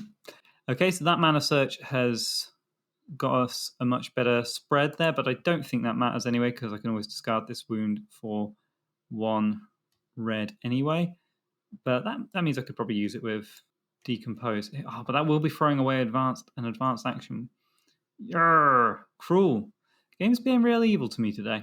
I definitely need to use improvisation to move. That's just I got to get moving. I got to get these tiles up. So 5 move gives me the option of revealing a tile, and we've got our first city. And lo and behold, it is blocked by lakes. So we're probably going to have to go around to get to it even. We need to get 5 move to move on to here. That is just what needs to happen. So the only way we can do that is just by burning the other 2 cards here. Bop, bop. And move into there. We haven't even got enough to do another 2 move. Evil. But we are now on a very exciting crystal mine where we can take 1 of whatever color we fancy, I think, from there. Yeah, any color we want. I think we'll probably take a white crystal. They seem to be the most exciting for us. Although we are missing a green crystal, so maybe that, but we can get green from discarding cards. I'm going to take a white crystal. Oh no, we'll take a green for the siege. For the siege attack. I kind of wish we'd got a bit more experience there rather than wasting all that time. It was a bit of a difficult turn. I thought we might. I set the plan at the start that we were going to take those 2 keeps. I thought we might do a little bit more than that. I'm just noticing now the cards have gone up to 9, so it looks like it adds 1 automatically on the keeps if you stay there. I wonder. Yep, it's done that in all the places I've stayed on. So that's a new feature that I obviously am not used to. For any of you trying out this table, just be aware of that. You don't need to add those yourself. It probably would have affected my score and made it look very good if I had kept them all there. So we're at 8 cards. That's where we should be. And we're ending the second night. Cities are in sight. We've got a very gloomy looking day, bit of a downpour. But we have got the blue city in sight. We're going to presumably put the next city here. Hopefully we won't get some lakes again to block us. And we'll have a nice monastery to visit as well to give us a few extra little tricks and maybe treasures if we burn it down. So today our main goal is to scooch around this corner here and into this blue sea, hoping that this is a nice safe tile. That's the plan anyway. So let's get started. Mana Steal is tempting always, but I kind of want to go first really badly here, and I'm actually feeling pretty confident in mana at the moment. I don't see any of my cards needing any of those manas except the green. Like the white is essentially useless until I draw something better. So I am going to be a bit naughty, just be a cheeky early bird, get an early start, skip ahead of Wolfhawk. That extra turn might make all the difference. So we need to move, and we need to move very much fast. So we're going to move. We're actually going to, just move 2 for now, then see what comes up. See if we can do anything about moving a bit further. So this will reveal our last city for us, and it's right next to a dragon. It's the Red City. I love the Red City. It's so spooky. Well, it looks like we've got some dragons to slay before we can get anywhere. Then that's not ideal. But we took one of these dragons on earlier, so presumably now it'll be even easier than before. We might have a tough time taking even one city this turn, but we'll see what we can do. Taking out a dragon will definitely level us up, which is very nice, give us room for another unit, and we could go to the monastery to recruit these fire mages. So that is very exciting. I do wish this lake wasn't here. Let's go for it. Let's try and take this dragon out. It's in the way. It's got to go. It's got to go. Okay, so it's 5 attack with swiftness. We need 10 block if we're going to think about blocking it. We need to do 9 range damage to take it out before it attacks. Well, there's 3 range damage right there. Unfortunately, that doesn't go great with those guys. We'd have to use both of them. I could tremor it. I was hoping to hold on to tremor for the city because obviously it affects all enemies. I think we'll hold on to that. I'm actually even tempted. I know it's really dangerous, but I am tempted to take another bunch of wounds. Another round of wounds from this one. That's what got us last time was the Swamp Dragon, but we do have Tranquility in hand. We could heal this turn. It will save all our units. I'm talking myself into it. Let's do it. We'll just heal as much as we can this turn. Don't forget, we've got the heal spell lying around. We can discard wounds with Invocation. We'll see if this comes back and bites us at the end, but I'm taking that damage for now. And we just need to do 9 damage to defeat them. So, 9 damage, we've got 2 of it there. That takes us down to needing 7 damage. 3, 4.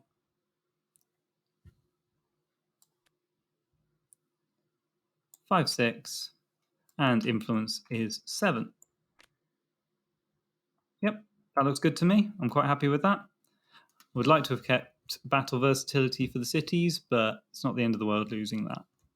So we've taken out the Swamp Dragon with that, taking on the wounds. I'm going to now use a green mana, obviously, to take out the 2 wounds I pulled in hand. I'm also I'm tempted to discard this card with Invocation, this wound, just to generate a token. The main reason I would is in case I draw another wound. The main reason I wouldn't is because I might actually need it. It's a free black mana, after all. Although we can't use the bottom row of spells, so I think, because it's daytime, I'm pretty sure you can only use those at nighttime. So I'm going to just discard it, which does mean we have 3 wounds facing us in the next nighttime. So, an easy mistake to spot there, as I'm sure you all noticed. I made a bit of a mistake on that fight with the dragon, where I seem to have convinced myself that it had 7 armor, not 9, with a bit of a brain blank. Luckily, there's an easy solution to this one in what you've just seen happen there. So when I discarded that wound card for Invocation, I can simply have used that red mana to have powered up battle versatility. So somehow in my blundering and fumbling my way through that turn, I have actually managed to correct that mistake. But it was a mistake, and I'm really sorry for that, guys. It's a hard game, and it's very easy to make these little mistakes, even when you are being extra vigilant. But hopefully that will be the last one we see this video. Okay, looks good. So we've taken out the Swamp Dragon. We're ending our turn there. We've got all our units ready, and we've got a hand that I'm pretty happy with for now. So we're going to end turn and just flip over another command token. Whoop. Room for a nice new unit. If we can get these L10 mages, by the way, that's grail goals. We've already used up our promise, but we have got 2 threatens in the deck, and one of them being an advanced threaten. So, okay, so claiming rewards. And we've drawn our hands back up. We should be 8 cards. Yep, looking good. And actually completely forgot. At the end of that turn, we were able to gain a crystal. So let's... I've seen the cards now. So I think the only fair thing to do is roll a dice to determine it randomly. So we'll just roll this dice. And we'll take a white crystal. I completely forgot to do that, and I have new information, so I can't really make an unbiased decision right here. So we got a random crystal. Fantastic. Let's process the dummy. Okay, not the worst, but certainly not the best. 5 cards is not great. Pretty speedy pace from the dummy player. So we need 4 movement to get into here, plus 2 to move into here, and that will trigger the dragon. So we need to kill the dragon before we can do anything. really, unless we decide to attack this city first. Now, that is an option that is open to us. We'd have to go through the desert here and take out the red city first. It's a pretty scary option. I'd prefer to do it at night time when we can use Tremor to its full effectiveness. But giving all enemies -2 might be enough to save us. What does the red city give? It gives everyone brutal, doesn't it, if I'm not mistaken? Yeah, all physical attacks become brutal. And the blue city will increase the elemental attacks. I think we're better off killing the dragon, clearing the way, moving around by this monastery. It feels like the safer route to me. Okay, so let's move 4 with stamina. Obviously, we'd love to use Call to Glory. I think you can use it on the Alten Mages. I'd love to use that on the Alten Mages, but since it's not nighttime, not really able to. But I could use the ability of the Alten Mages, which would be pretty awesome. They're so powerful. I mean, we might be able to do that big city with that in hand as well. Do them in the wrong order. I've done that before in Mage Knight, and sometimes it can work really well. But sometimes it can hideously backfire. Should we stick to the dragon for now? Let's stick to the dragon for now. 4 move. I mean, we're going to want to take out the dragon anyway at some point, right? So let's just do it now. Do everything in the right order. The only thing is I'm having to hold on to Tremor. But that's okay. Can we take out this dragon? Well, we might actually even need a bit of help from our friend. I think we might have to siege attack this one. I think so. Yeah, so we're going to siege attack this dragon. We're going to use up our units by finding a blue token from concentration. Siege attack 4. Ice siege. Oh, hang on. Yes, so ice is fine because they're fire resistant. Our block works in reverse, but enemy's block doesn't. So when you have fire resistant enemy, they are resistant to fire. Whereas your blocks, you need to block fire attacks with ice block. It's a weird thing to get your head around, but okay. And we can get a green with invocation by getting rid of a card. I think we're actually okay for mana crystals at the moment, so I'm going to be brave and put Decompose away. And that will get us our green token for siege attack. 4 from the Savage Monks. That takes care of the Fire Dragon.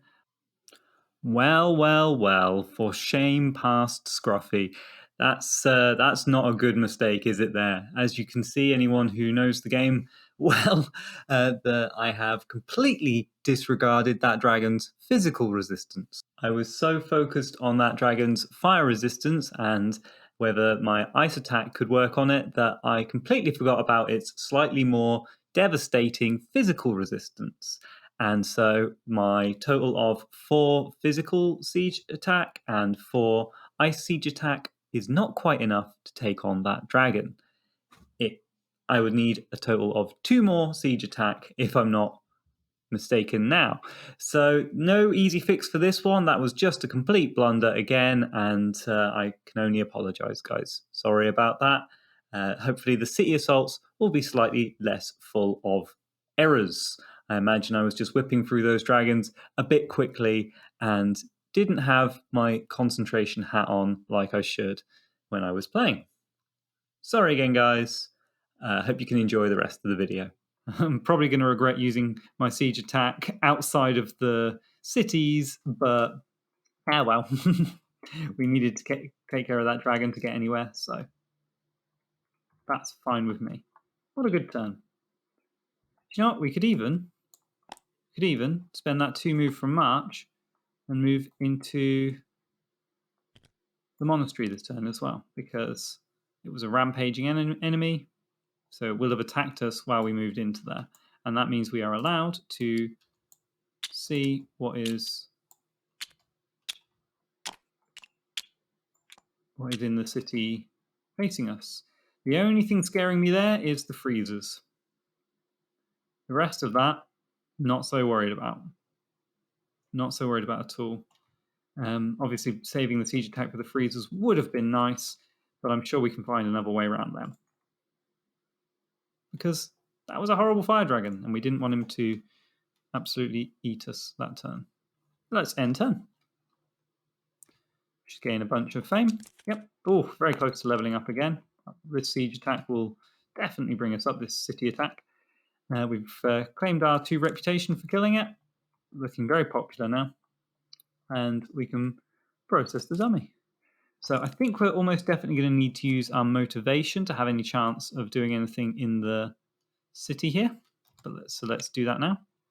Oh, I don't know why I didn't discard the wound. Oh, I used invocation, didn't I? Okay, are we going to... Should we waste a turn sitting here and healing? I think that's probably the best move. We need to heal up these wounds anyway. Can we generate any influence? Not yet. I'd love to be able to just scoop these fire mages up, but I don't have 8 influence to hand. That's 8 because of our reputation bonus. So, yeah, I think we're just going to sit here and get rid of those horrible wounds for this turn.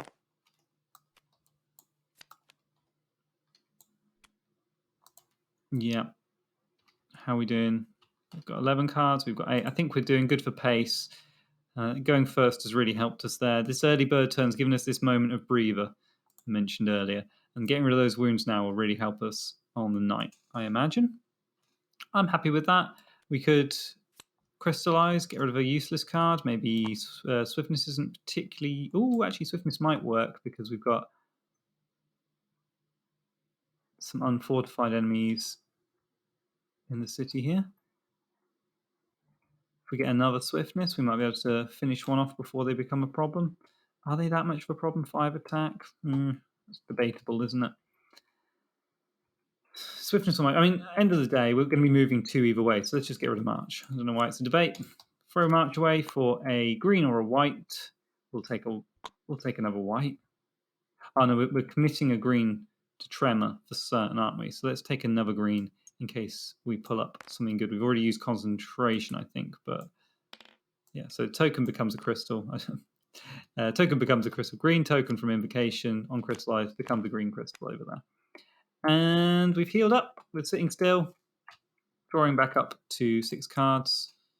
Unfortunately, we've used our motivation, which was a bit of a shame. Should really have healed up first, but we didn't have the wound to know to do it. So I should have pressed this button to use the motivation skill. So that turn, I should have discarded, not thrown away March there. Not sure if that was a positive or a negative for me in the end, wasting a card like that. And I obviously was just in a very strange place for this day phase with all the mistakes that have piled on here. Sorry again, guys, for another little mistake. And it's funny because that was all to get a mana crystal, and I had a red token that I should have had available to me, and I would have probably used that for crystallize instead. Strange behavior, very erratic. What's going on, Scruffy?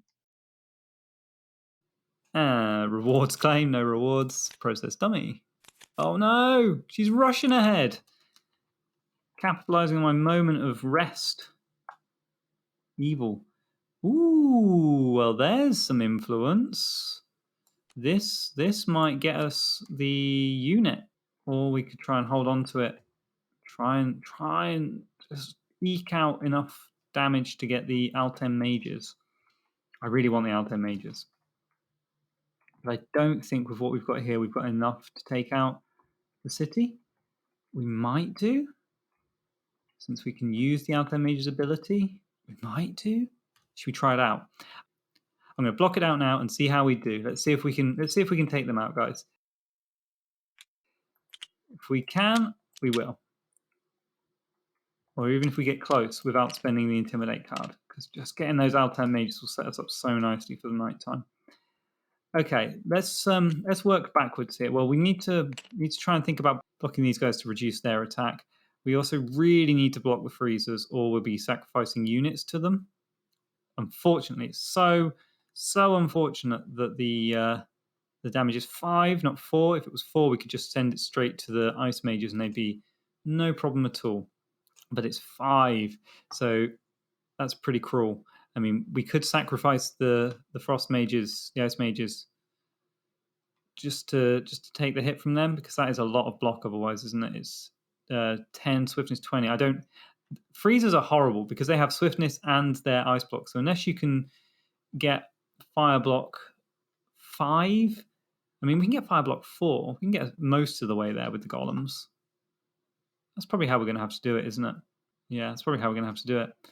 But then we'll be taking damage from these other enemies, and we want to block them all. These guys are poisonous. These guys, we reduce their armor if we block them. Ouch. So if we assume we're just going to assign that damage to the ice mages, and we'll lose the ice mages. It's not ideal, but it might be what has to happen. Can we do enough damage to kill them all? Let's find out. So obviously the block,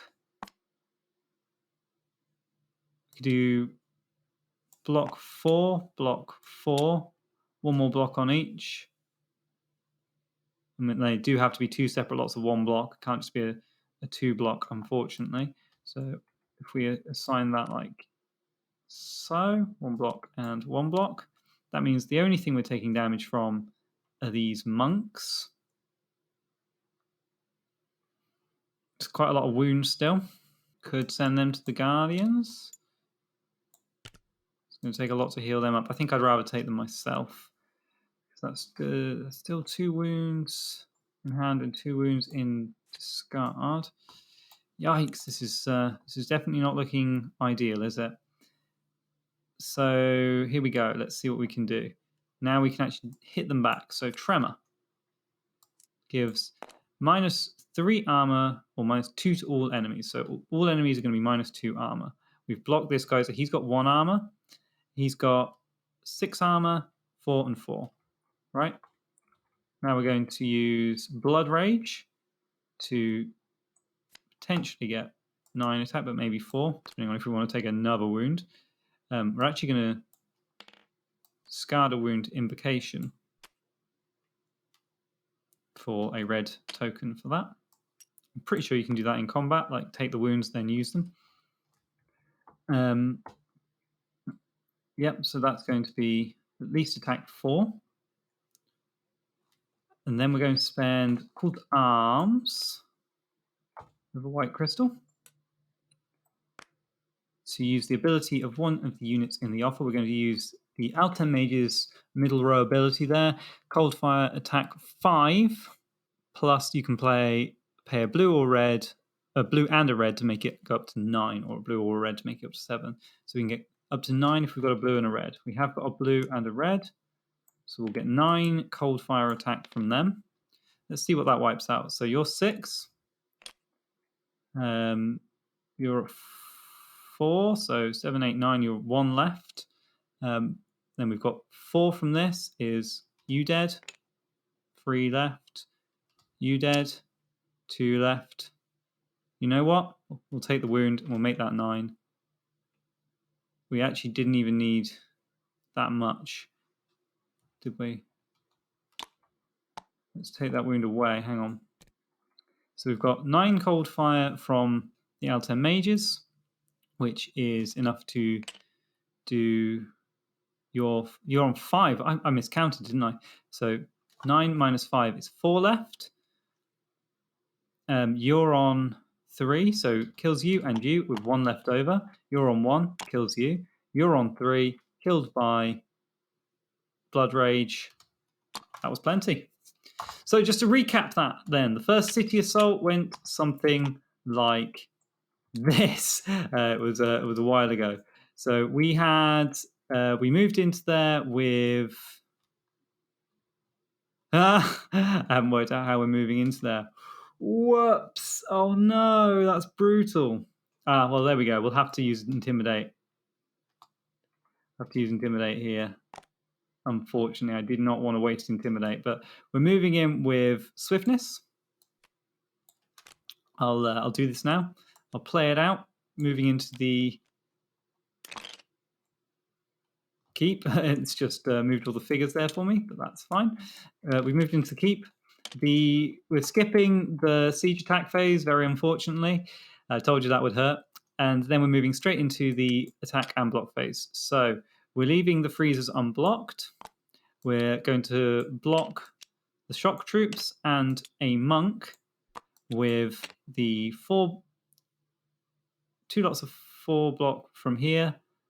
The Guardians are joining in for a 5 block on the shock troops, and the Intimidate is being used for a 5 block on the monks. Oh, hold on. We might actually be able to work out the Hot Swordsman instead of the Blood Rage. We'll double check that. And if so, I'll switch for the Intimidate. Then damage being assigned, the monks deal 5, which I'm taking myself. That's where I got those. Oh, well, actually, I had a wound in hand already, didn't I? I got 2 wounds in hand, 2 in discard. Used one of those wounds for Invocation to get a red mana, which I'll come back to why I used in a moment. And kept the other 2 in hand. Then the damage from the freezers is going to destroy the ice mages, who resist 4 of the 5 damage, but then take the remaining 1, which is enough to petrify them. Very unfortunately, I'm very sad to be losing out on them. They were quite powerful. But the freezers, hey, worst card. I always get them in the blue city, and they're just so brutal. Now on to our attack back. So the most important things are the Tremor, which gives -2 armor to all enemies. Very important. And then Call to Arms, which allows us to use the Altem Mage's Cold Fire attack. We're going to buff that up to 9 with the red token we made earlier and a blue mana crystal. So that 9 Cold Fire attack will destroy the freezers, 5 of it. The monks for 3 of it. So that's total of 8. 1 left over kills the shock troopers, which just leaves us looking for 3 attack damage. And if we move things around here, if only. Just a bit unfortunate not having enough with the Hot Swordsman. Would have been very nice. But yeah, either way, it doesn't matter how we use those, so we'll just put that back how it was. We don't have to spend the red crystal, obviously. In fact, we might not even need to spend another one of these crystals, because if we move those around, put Intimidate over here, put Blood Rage over here. So Blood Rage was used for the defense as a +1, and Intimidate is getting us 3 attack, which is enough to kill the monks for 5. So we've got 2 attack left over. So we'll just take our blue crystal back. We didn't need to use that to power up the Altem Mages, and that was plenty to wipe out everything there. I won't bother going through that a whole nother time. I'll spare you that. I think that's all right, and I haven't made any mistakes there. We've got Freezer's damage assigned. This one's damage was assigned to me. These 2 were blocked by the shield and the golems and the +1 from Sideways Blood Rage. And then attack-wise, we stole the Altem Mages' 7 Fire Cauldron attack. Using Tremor was enough to wipe out 5 for this one. 6 kills this one. Well, let's just add up the total. Sorry, I said I wasn't going to do this, but I think it's good to double check. So the total amount of damage we have to deal is 1 plus 5, 6 plus 3, 9 plus 3, 12. So we're getting 7 from the Altem Mages, 8, 9, 10 from Intimidate with -1 rep, which we'll put on there. Good job. I did check this stuff, isn't it? And then 11, 12. That kills them all. What a good move. I should note, by the way, if you put things face down on this, they'll go back to where they originally came from. So we don't need to do that here. We haven't ever lost against anything so far. They can all stay face up and give us their wonderful 18 fame, which will level us up. And we're losing 2 rep, but we have taken the blue city. So 4 enemies should give us 4 shields. Let's see if that happens automatically. Oh, look at that leap in level there. We've almost leveled up a whole nother time. We've got a lot of room for units now, so I'm going to want potentially to get some influence spells. No luck. Nothing jumping out at me influence-wise. We could just take Dark Negotiations. That would probably be a good call. I think we're almost definitely going to take that, actually. Although Ritual of Pain for the healing, right? We've taken a lot of wounds. It's going to be one of those 2. We need either Ritual of Pain to get rid of these wounds in our hand, or we need dark negotiations to potentially give us what we need to scoop up some more units. I don't know. I think we'll take the... See, Ritual of Pain has got 2 turns to work now, so it's going to give us -4 wounds and the potential for a sideways wound card. I don't remember if we have a wound left in the deck. Don't think we do. But if we did, that would be really nice, because that's +3, which is a good version of Dark Negotiations anyway. But if we don't have a wound left in the deck, then we are losing out on that potential +2 influence. Might be all we needed to scoop up the Altem Mages, which I doubt we'll get, but I want them. I'm going to look at my discard. We've used Promise. We've used Advanced. Oh, we've used Intimidate. We've used our Advanced Intimidate. So we've got a 5 influence card left in the deck, but we can't play anything. So we've got 5 cards. I think getting rid of these wounds is the way to go. So we're going to take the Ritual of Pain co-op card. Take that. I should say the game doesn't like you taking them from there. Maybe if I claim this first, because you have to take the leftmost one. No, it still doesn't like me taking that, so I'm going to have to unlock that and take it manually. Not quite sure why it doesn't like me taking the bottom ones there, but that's fine. We've taken that. Our hand size should increase by 2 now since we're in a keep, but it doesn't matter too much because we're out of cards anyway. We're going to use Ritual of Pain to... You know, I'm having second thoughts here. We're in a keep, so we'll have +2 hand size. Right. Oh, there's new information. There's new information. So no takes backsies when there's no information. So we'll use Ritual of Pain right now to throw away 2 wound cards. And Ritual of Pain ends up sitting in the center of the table. In solo mode, I'll just I'll put it in the center of the table. Next turn only, I can play a wound card sideways for +3. And I'll try and remember it's up there. And yep, you can see the 4 shields have already come on here. Hand size goes up +2 because I'm in a conquered keep, if I'm not mistaken. Rewards claimed. Boom. Wow, that was fun. And we'll process the die. Wow, I can't believe we did it. We assaulted and completed 1 city just like that. Boom. That was very exciting. I forgot we had improvisation. Ooh, we might be able to get the Altem Mages. Sorry for singing, but that is very exciting to me. So we're going to use Maniple to get 2 red, I think. We'll just play this out. 2 red. That will be enough for 5, 10, discarding a card. And then we just need, how much rep are we on? Nah, this is +0. 11, 12. Yep, so these dice are now both set to red. So we use Maniple to take 2 dice and turn them to red. See why I like this card so much. And that gives the 2 tokens we needed for 10 influence, discarding rage, +2 for these sideways cards. That is enough to get us the big boys, the Altem Mages. And since that's basically going to be it for us, we might as well just use them now to gain 2 mana. Oh, tokens. There's no use there. Yeah, I think the influence would have been really good there to save these 2 cards, but when it comes to next round, probably going to be very glad we got that ritual if we draw too many wounds a turn. But yeah, we can't really move away or do anything from here for now, so we'll just end turn. What's the power of the blue city? You get to spend the same as a mage tower. Okay. What a great end to the first day. We lost the Frost Mages, but we made the Altem Mages, and they are so worth it, especially since we're moving in to the last night.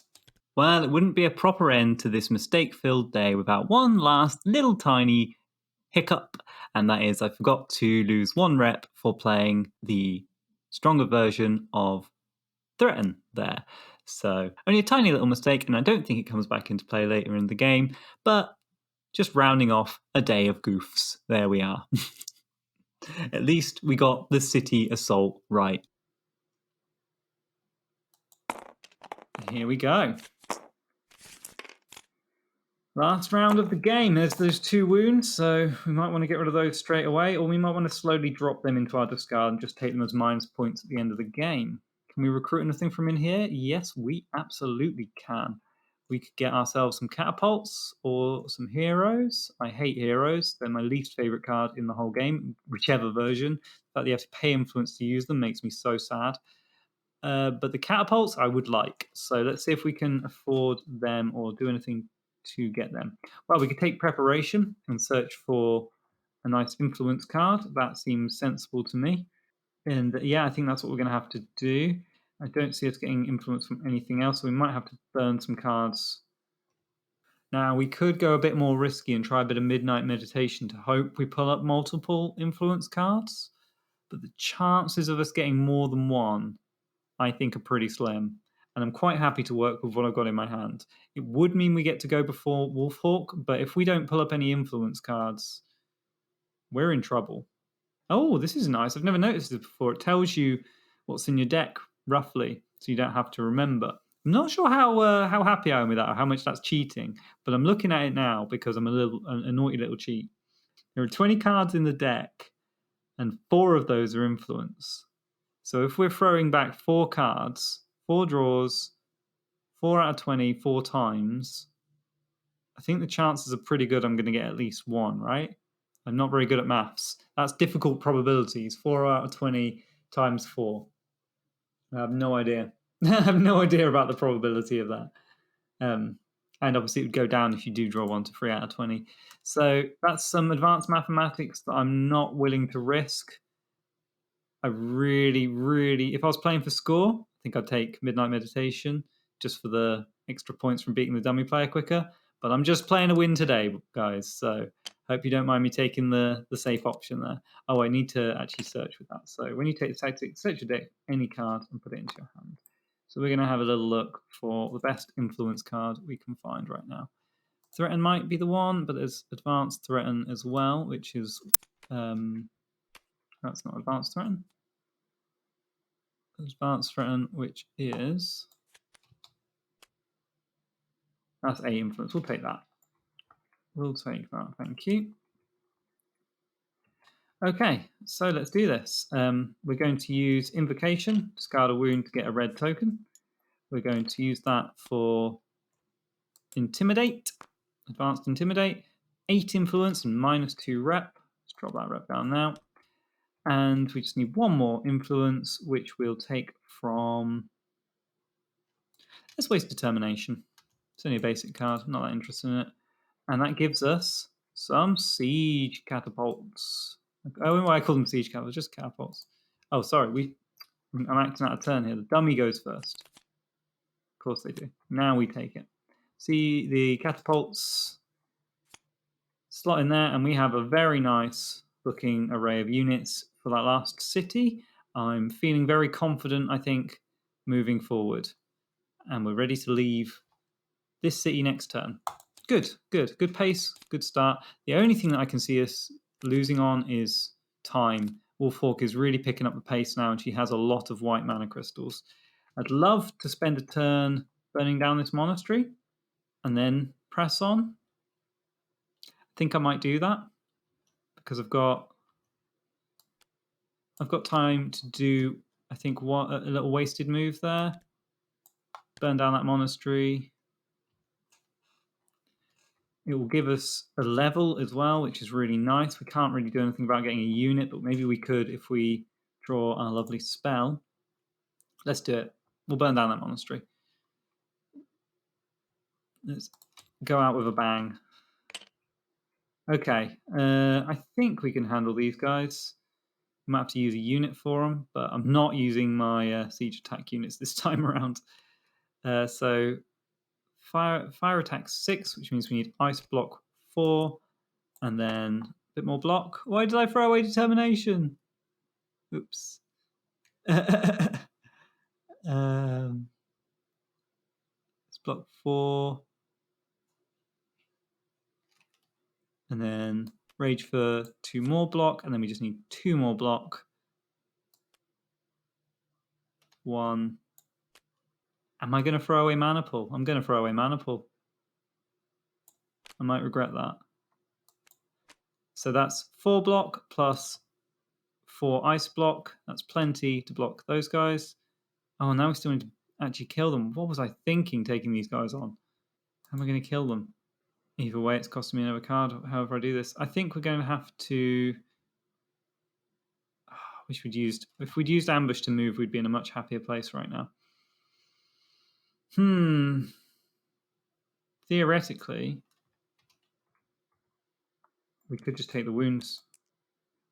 I think we're going to take the wounds because we can use our ritual to throw them away anyway. Yeah, we're going to take the wounds.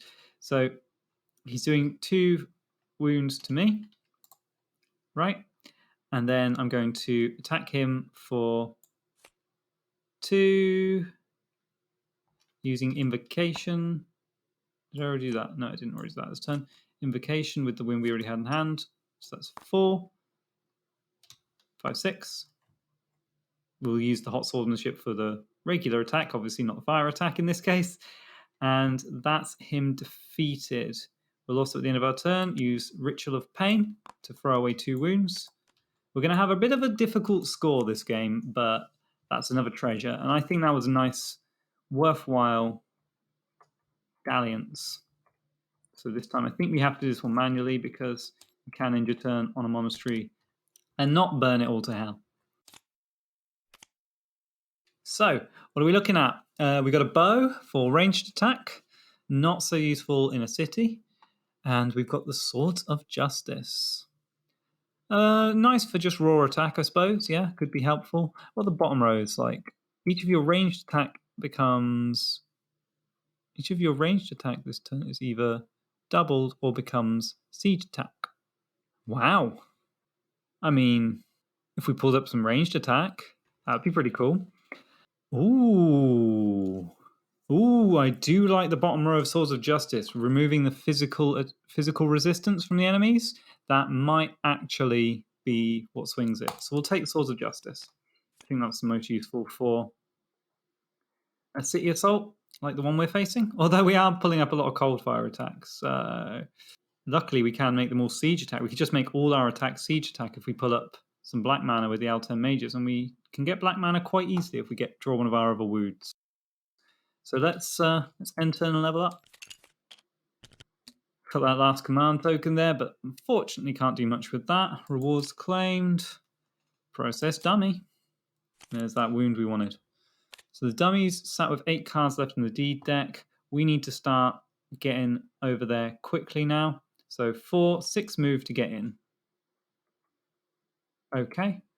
Well, there's 4 of it.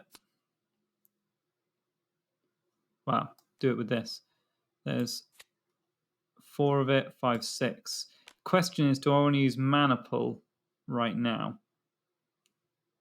I think first, before I do that, I'm going to use motivation. Let's do it the proper way this time. Use motivation to draw 2 cards. Okay. A bit more siege attack there. We're probably going to want some red mana. I think I'll save mana pool just to let me use an additional dice. I think that's the way to do it with mana pool because I need to be flexible. And we'll use a green crystal. Because whatever I commit to this movement, that's something I can't take back even once I've got in there. So whichever token I use, it's locked in. I think we'll take the green crystal because then I'm open to mana pulling with the white dice here, or I can do some shenanigans there. That's probably the best play. And I've got to remember this will make my first attack get +2. So my first, which will be first attack card. So if I play a siege attack card, it will have +2. That will be very, very handy. And I'm almost definitely going to make all my attacks become siege attacks this turn. I think we're going to be pretty good at wiping everything out in one blow here. So I've moved on to the city there. I'm surprised it didn't move all the troops for me. I'll move them over myself. Here we go. Oh, ouch. Now we have to remember that they all have brutal, the physical attack ones, which is these two worms here. They have brutal. It's got a little symbol right there. Very helpfully done to remind us. And that is because of the Red City's power. But hopefully we won't get there. Now, however, these enemies are double fortified. I should probably point out as well that at the top left, if you notice, there's a little tower icon for because we're attacking them in the city. They're fortified. I really like that the game reminds you of that. I still haven't quite got used to it yet. It's a very helpful little reminder. But because this one was already fortified, it means it's double fortified.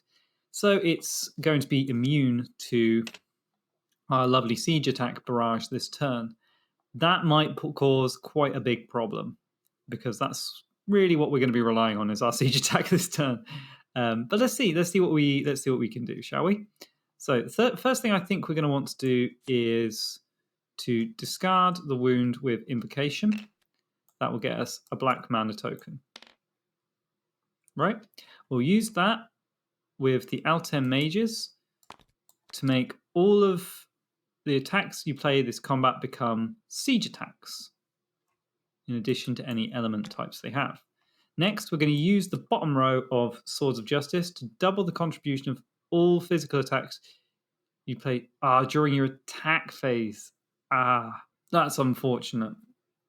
I was hoping we could use that here, but it specifically says during your attack phase. I was trying to make the enemies lose their physical resistance, although that's only the Altem Mages, so maybe we can find a little way around that with the catapults or something. So that's fine. We'll use that for its top row then. Discard any number of cards from your hand. You get free attack for each card you discarded this way. Let's just do that. So there's 3 siege attack. There's 6 siege attack. That's this one taken care of. Let's keep track. 6 siege attack wipes out the Ice Mages. And that gives us +1 fame for killing them. We'll have to remember that. Maybe we need a little tracker of fame. Here we are. We've got a little marker here. So 1 fame for those mages. What else can we discard? So we'll discard you for 3 siege attack. Discard you for 3 siege attack.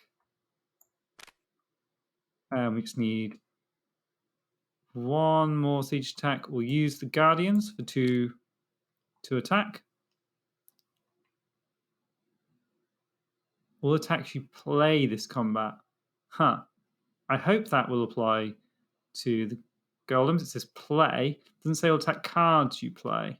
Yes, I just darted away to double check that one. You can use the Altem Mages on units. So what did we just do? We did 3, 6, 7, 8.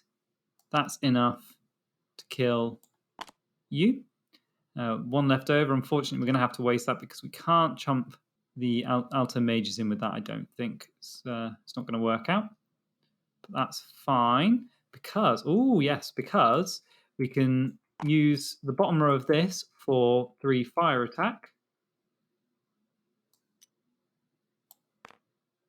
And then another...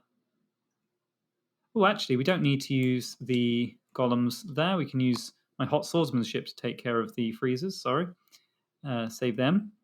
So that's 3 fire attack. We'll use the siege catapults for either fire or ice, whichever one works out better for our mana here.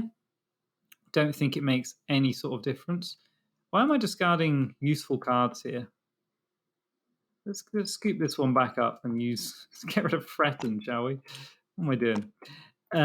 And so we'll spend we seem to have a floating red mana here, so we'll spend this. I'm not quite certain where that came from. Where did this red mana come from? I'm a little bit concerned there. We've got the black mana from Invocating. We've got the green mana from our crystals that we spent at the start. We have a red mana from Motivation. I'm not sure where the other red mana came from there, so I'm going to get rid of it. Should also spawn another token for the fame tracker there, because I don't want to accidentally cheat. I might be, again, making things too hard for myself, and when I'm watching back and editing, I'll see where that red crystal came from. I can't work out where it came from myself. Oh, did I just take one out of my crystal and put it on the... No, I don't know. I don't know where it came from, and so I'm going to spend a gold dice on there just to be super safe, make sure I'm not cheating. As a matter of fact, save that gold dice in case we need it. Mix it around like that. Now that just leaves these horrible worms, doesn't it? And we couldn't deal with them with that big old siege attack, so they're going to have to be dealt with now. Oh, there's 4 more siege attacks out here. It's funny because we didn't even need to be siege attacked. So how are we going to deal with those? Well, I'm tempted to wound my units. I can give all my units physical resistance. But the thing is, these guys are brutal. So that's 12 damage if I let it through. That's a lot. I think I'm going to have to start blocking them. And the easiest way I can block them, I can see, would be... So if we just put this back here, instead we'll use Mana Pull. So set these dice to red and red. Let's just get everything looking red. That's 4 block, 5, 6, 7 block, 8 block. That does one of them, and then the bottom row of Force for Nature, obviously. That takes care of blocking the other one. We can't kill these guys, but at least we're not taking any wounds for them. So we just turn them face down. Yep, and that's the end of the first strike at that city. So just to recap them, we moved in here. What we did first, we moved in with... I forgot about ambush as well. I knew I would. I said I would, didn't I? I don't think it's going to matter too much. We could probably save ourselves a red token here or there, but I'm just going to... I fudged that, so I'm just going to carry on. Hopefully I won't get beaten by 2 points. 2 points of attack later on. That 2 points might have made a difference over here somehow. Yes, I think we can actually keep battle versatility in our hand. No, because it affects cards, not units. So yeah, I don't think it makes a difference because of how we're doing things. Yeah, so let's have a double check then, make sure we're not missing anything. So if when we start the assault, the first thing we do is power up our Altern Mages by discarding that wound with Invocation, and that gives us all our attacks become siege attacks, right? We'll deal with the Altern Mages first. So I play the Fire Attack 3 from Battle Versatility, becomes Fire Attack 5, so we don't need to use Hot Swordsmanship. Then we add the 5 Fire Siege attack from the Catapults. That is a total of 10 fire attack, eliminating the Altern Mages. Next, we played Swords of Justice to mean we can discard cards, treat them as 3 attack when we discard them. So we discarded Promise and Tranquility for 6 attack, taking out the Ice Mages. We discarded Threaten and March for 6 attack. Then we used Hot Swordsmanship for 8 attack on the Freezers, wiping them out, and gaining ourselves 2 extra fame in the process, which I'll tick up now. Then we moved into, because we couldn't do anything with these guys being double fortified, we moved into their attack phase. So we have 2 lots of 6 brutal attack. The first one we blocked with Force of Nature, with 6 block, easy. Next one we blocked with 4 fire block, plus 3 block from the Savage Monks. That's plenty for the crit worms to be blocked, but not killed. We ran out of cards. So yeah, not a bad first pass. We've taken out 3 enemies, used up all our units, and hopefully we can revisit now and take out those worms. It's a bit nerve-wracking. We might not be able to make it, but we are getting a level up, so we can pull up a card that we really want here. So I'll step myself back out of that keep, put us back where we came from, and I will end turn and level up. -1 rep, plus 22 fame, go. See, 3 tokens have appeared on there. We've shot up here, shot down here, and we get to take ourselves an exciting new card. Ooh, well, Siege Attack is no use against what we're facing in there, obviously, but Power of Pain could be handy if we draw a wound. We could have played a wound sideways last turn as well. Didn't even think of that, but we needed the black mana, didn't we? That's been used now. So the main thing we really need is attack. That means this is useless. This is useful to maybe move us in there. Move points become attack. I think we're going to have to take that just on the off chance we run out of attack. Obviously, Dark Path seems good there. It's just 2 free attack. What are we looking at? What are we looking at here? Well, that's pretty nice. Howl of the Pack. So I could use that to place it in my play area sideways. When I play a card sideways, make it worth +4/+1 because I've got 1 empty slot. So I could play any card as a 5. You may reduce the armor of an next turn only. So not so useful for the next turn only bet. What's this last one? Once turn, move 1. In addition, during the night, exploring cost 1 less move. Okay. So it's either going to be the Dark Paths for its free move, or this for its +4. So the free move is going to give me a net of +2. This could give me a potential net of +4 if I have a useless card in my hand. And then I suppose if I do have to attack again, I've got a little bit of a buff from it afterwards.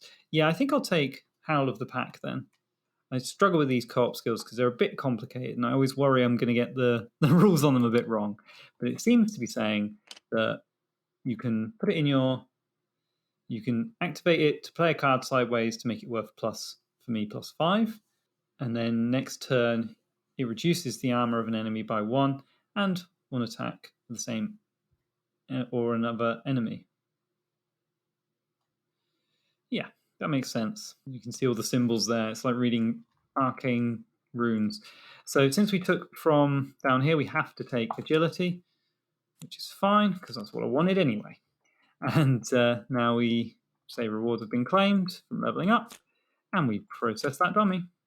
We do have potentially 2 turns left here. The dummy's giving us 2 turns left as well. Oh, I forgot we had Tremor. That might be what we needed. Awesome. I think we're going to be good here. I think we're going to be good.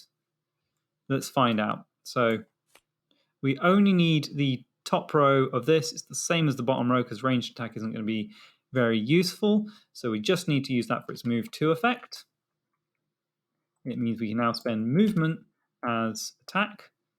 I imagine that might come in handy. Let's find out. So let's see what we want to do. Oh, we've got Call to Arms as well. What units are in the offer? We could potentially use we could potentially use a unit in the offer. We could even potentially recruit a unit from the offer if we wanted by spending Call to Arms. Might be something we do just for points. Might be something we do to save our lives. Let's find out, shall we? So the first thing we're going to need to do is actually generate green mana. And that's going to be very difficult. Very, very difficult indeed, because I would love to have used the bottom row of this. If I could have used the bottom row of this, it would mean that the target enemy would get -6 armor. -6 armor would have been very nice against those guys, or -3 to both of them. But I guess -2 is the best we can do. And again, I still need the green mana. So the reason it's hard is because I wanted to use Invocation for the black mana there. Do any of these give me... No. You are completely useless, heroes. I'm not a fan of the heroes. Okay. Green mana is my pitfall at the moment. Because, we could theoretically waste a turn not moving in. I really don't want to waste many turns, though. It's coming right down to the wire here, guys. I shouldn't have moved the city up to be a 10. We could not move in this turn. Recruit a unit for free. Hopefully re-roll... Oh, we're not even re-rolling the dice, though. That's the problem. The thing I'm worried about really is the attack from these units. It's going to be brutal. This is really coming down to the wire. Because I'm pretty sure we can do 12 damage. Let's work backwards here. I think we can do 12 damage. We can get 2 or 3 from this. 4, 5, 6, 7, 8, plus 4 from discarding a card. So in order to do that, we just need Tremor to be activated. Discarding 2 cards. Yeah, okay. I think we're going to just have to take all their damage, unfortunately. And that is going to be absolutely brutal to our score.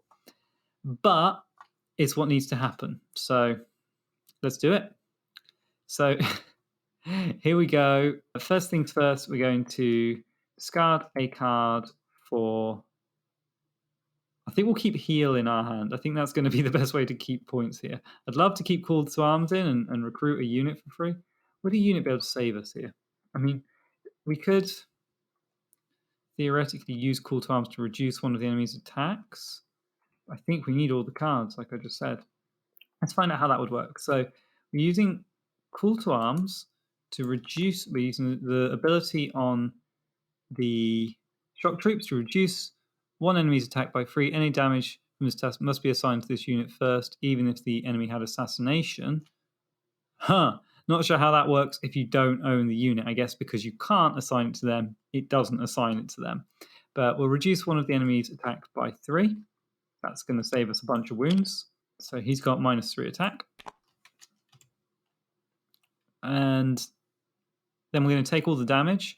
So that 3 attack becomes 6, which if we assign that to, for example, the golems, that's 1 wound. And this guy's attack becomes 12. So we can assign that to the 4, 8, and then me, 12. That wasn't so bad. That was actually nowhere near as bad as it felt like it was going to be. I think potentially that was a bit of a saviour there. And now we're going to have to try and kill them all. So where's my... Hot Swordsmanship is 2 damage. Now we need to spend, for example, concentration on evocation to get green mana. That gives us Tremor, which is -2 armor to both of these, essentially 4 damage. So we've had 2 plus 4 damage. I mean, let's talk it properly. So these guys have both now got 4 armor each. So we're actually looking for 8 damage. 2 from Hot Swordsmanship. If we activate Wolfhawk's Howl of the Pack, we'll spend Restoration Sideways for another 4 damage. So that's 6. We just need 2 more damage. And we can use Swiftness as move instead of attack because of agility. What a cool little end there. So just to sum up that final assault, what happened is we used Call to Arms on the shock troops to reduce one enemy's attack by 3. We assigned the damage from these enemies, the 3 brutal damage, which is 6 damage, to my Guardian Golems, 3 being absorbed by the Fizz Prot, the other 3 wounding it. And the 12 damage from the unblocked Crypt Worm here was assigned to the Savage Monks for 4, the Catapults for 4, and me for 1 wound, which is in my hand. After which, we generated a green crystal with Invocation, which we used on Tremor, to reduce all enemies' armor by 2, making them both have 4 armor. And then we found that 8 attack by spending 2 for Hot Swordsmanship, activating Howl of the Pack and playing Restoration Sideways for 4, making 6, and finally 2 move from Swiftness, since we moved in here with agility. Finished off both the Crypt Worms and won us the game. So all we do now is we finish up this turn.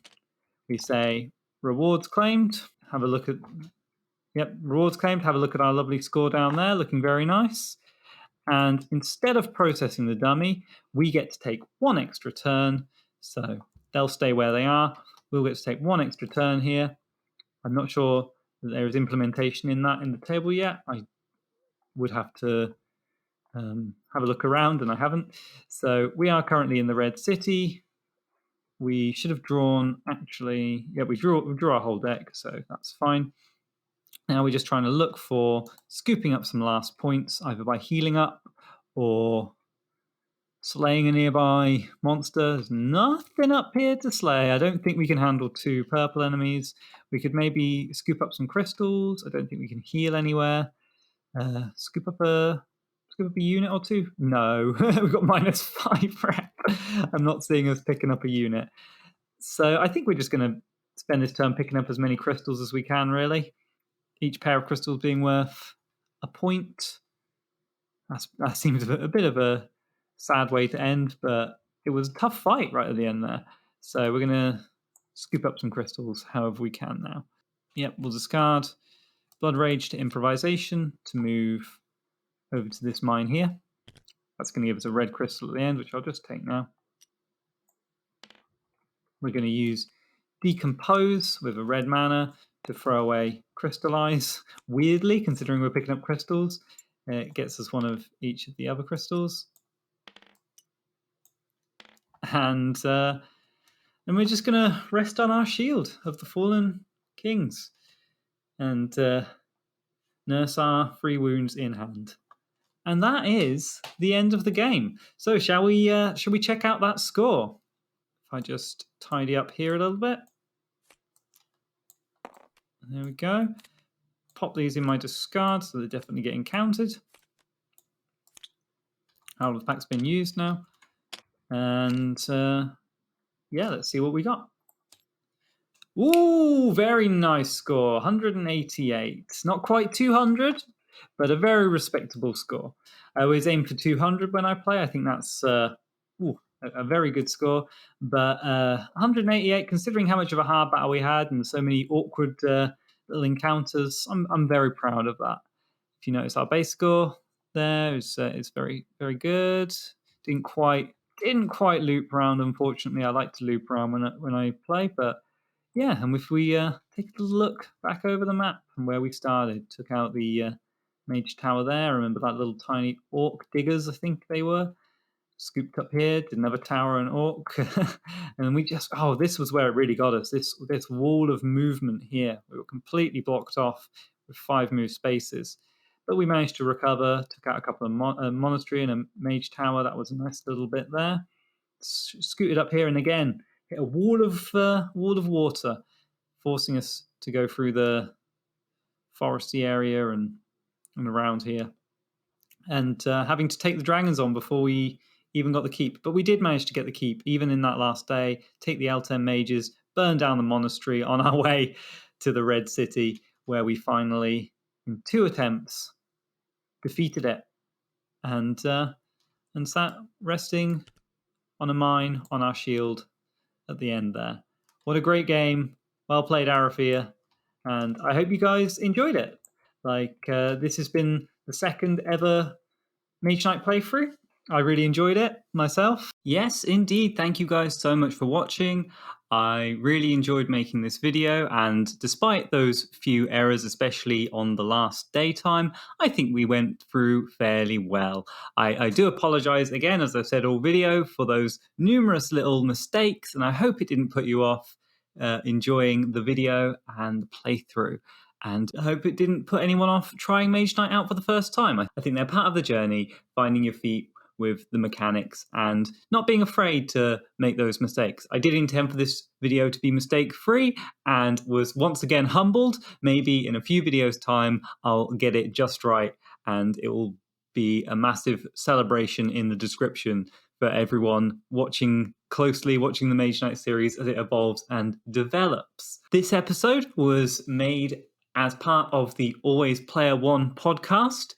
Me and my co-host Norm have revisited Mage Knight in our latest episode, and that is available anywhere you find podcasts. Links are also in the description for the podcast where you can check it out. Our podcast focuses on solo board games and tries to explore them in a wider context. And this latest episode sees us visiting Mage Knight for the 2nd time because it's such a fun game to play and also a fun game to talk about. We also have an upcoming anniversary for the podcast special episode for all you Mage Knight fans, in which me and Norm will be going head to head on Twitch. It will be a really fun event, a great place to come along and watch the Mage Knight get played, ask any questions you have about Mage Knight, and also any questions about the podcast and what episodes you should start watching, what our favourite episodes are, and things like that. So if you can make that event, great. If you're watching this way in the future and that event's already out, don't worry, because both me and Norm are very passionate about solo gaming and about Mage Knight, so there'll be plenty of content coming up in the future. Keep an eye on my channel, like and subscribe, all that noise, and you won't miss any of the exciting new content as it comes out. So yeah, thank you guys so much for sticking around right till the end, and keep your eyes on my channel for more content, and check out Always Player One, it's awesome. Feel free to leave any comments in the description and let me know if I made any mistakes. I'm sure when I look back over editing, I'll see all sorts of things I did wrong and be kicking myself. Okay, catch you guys next time.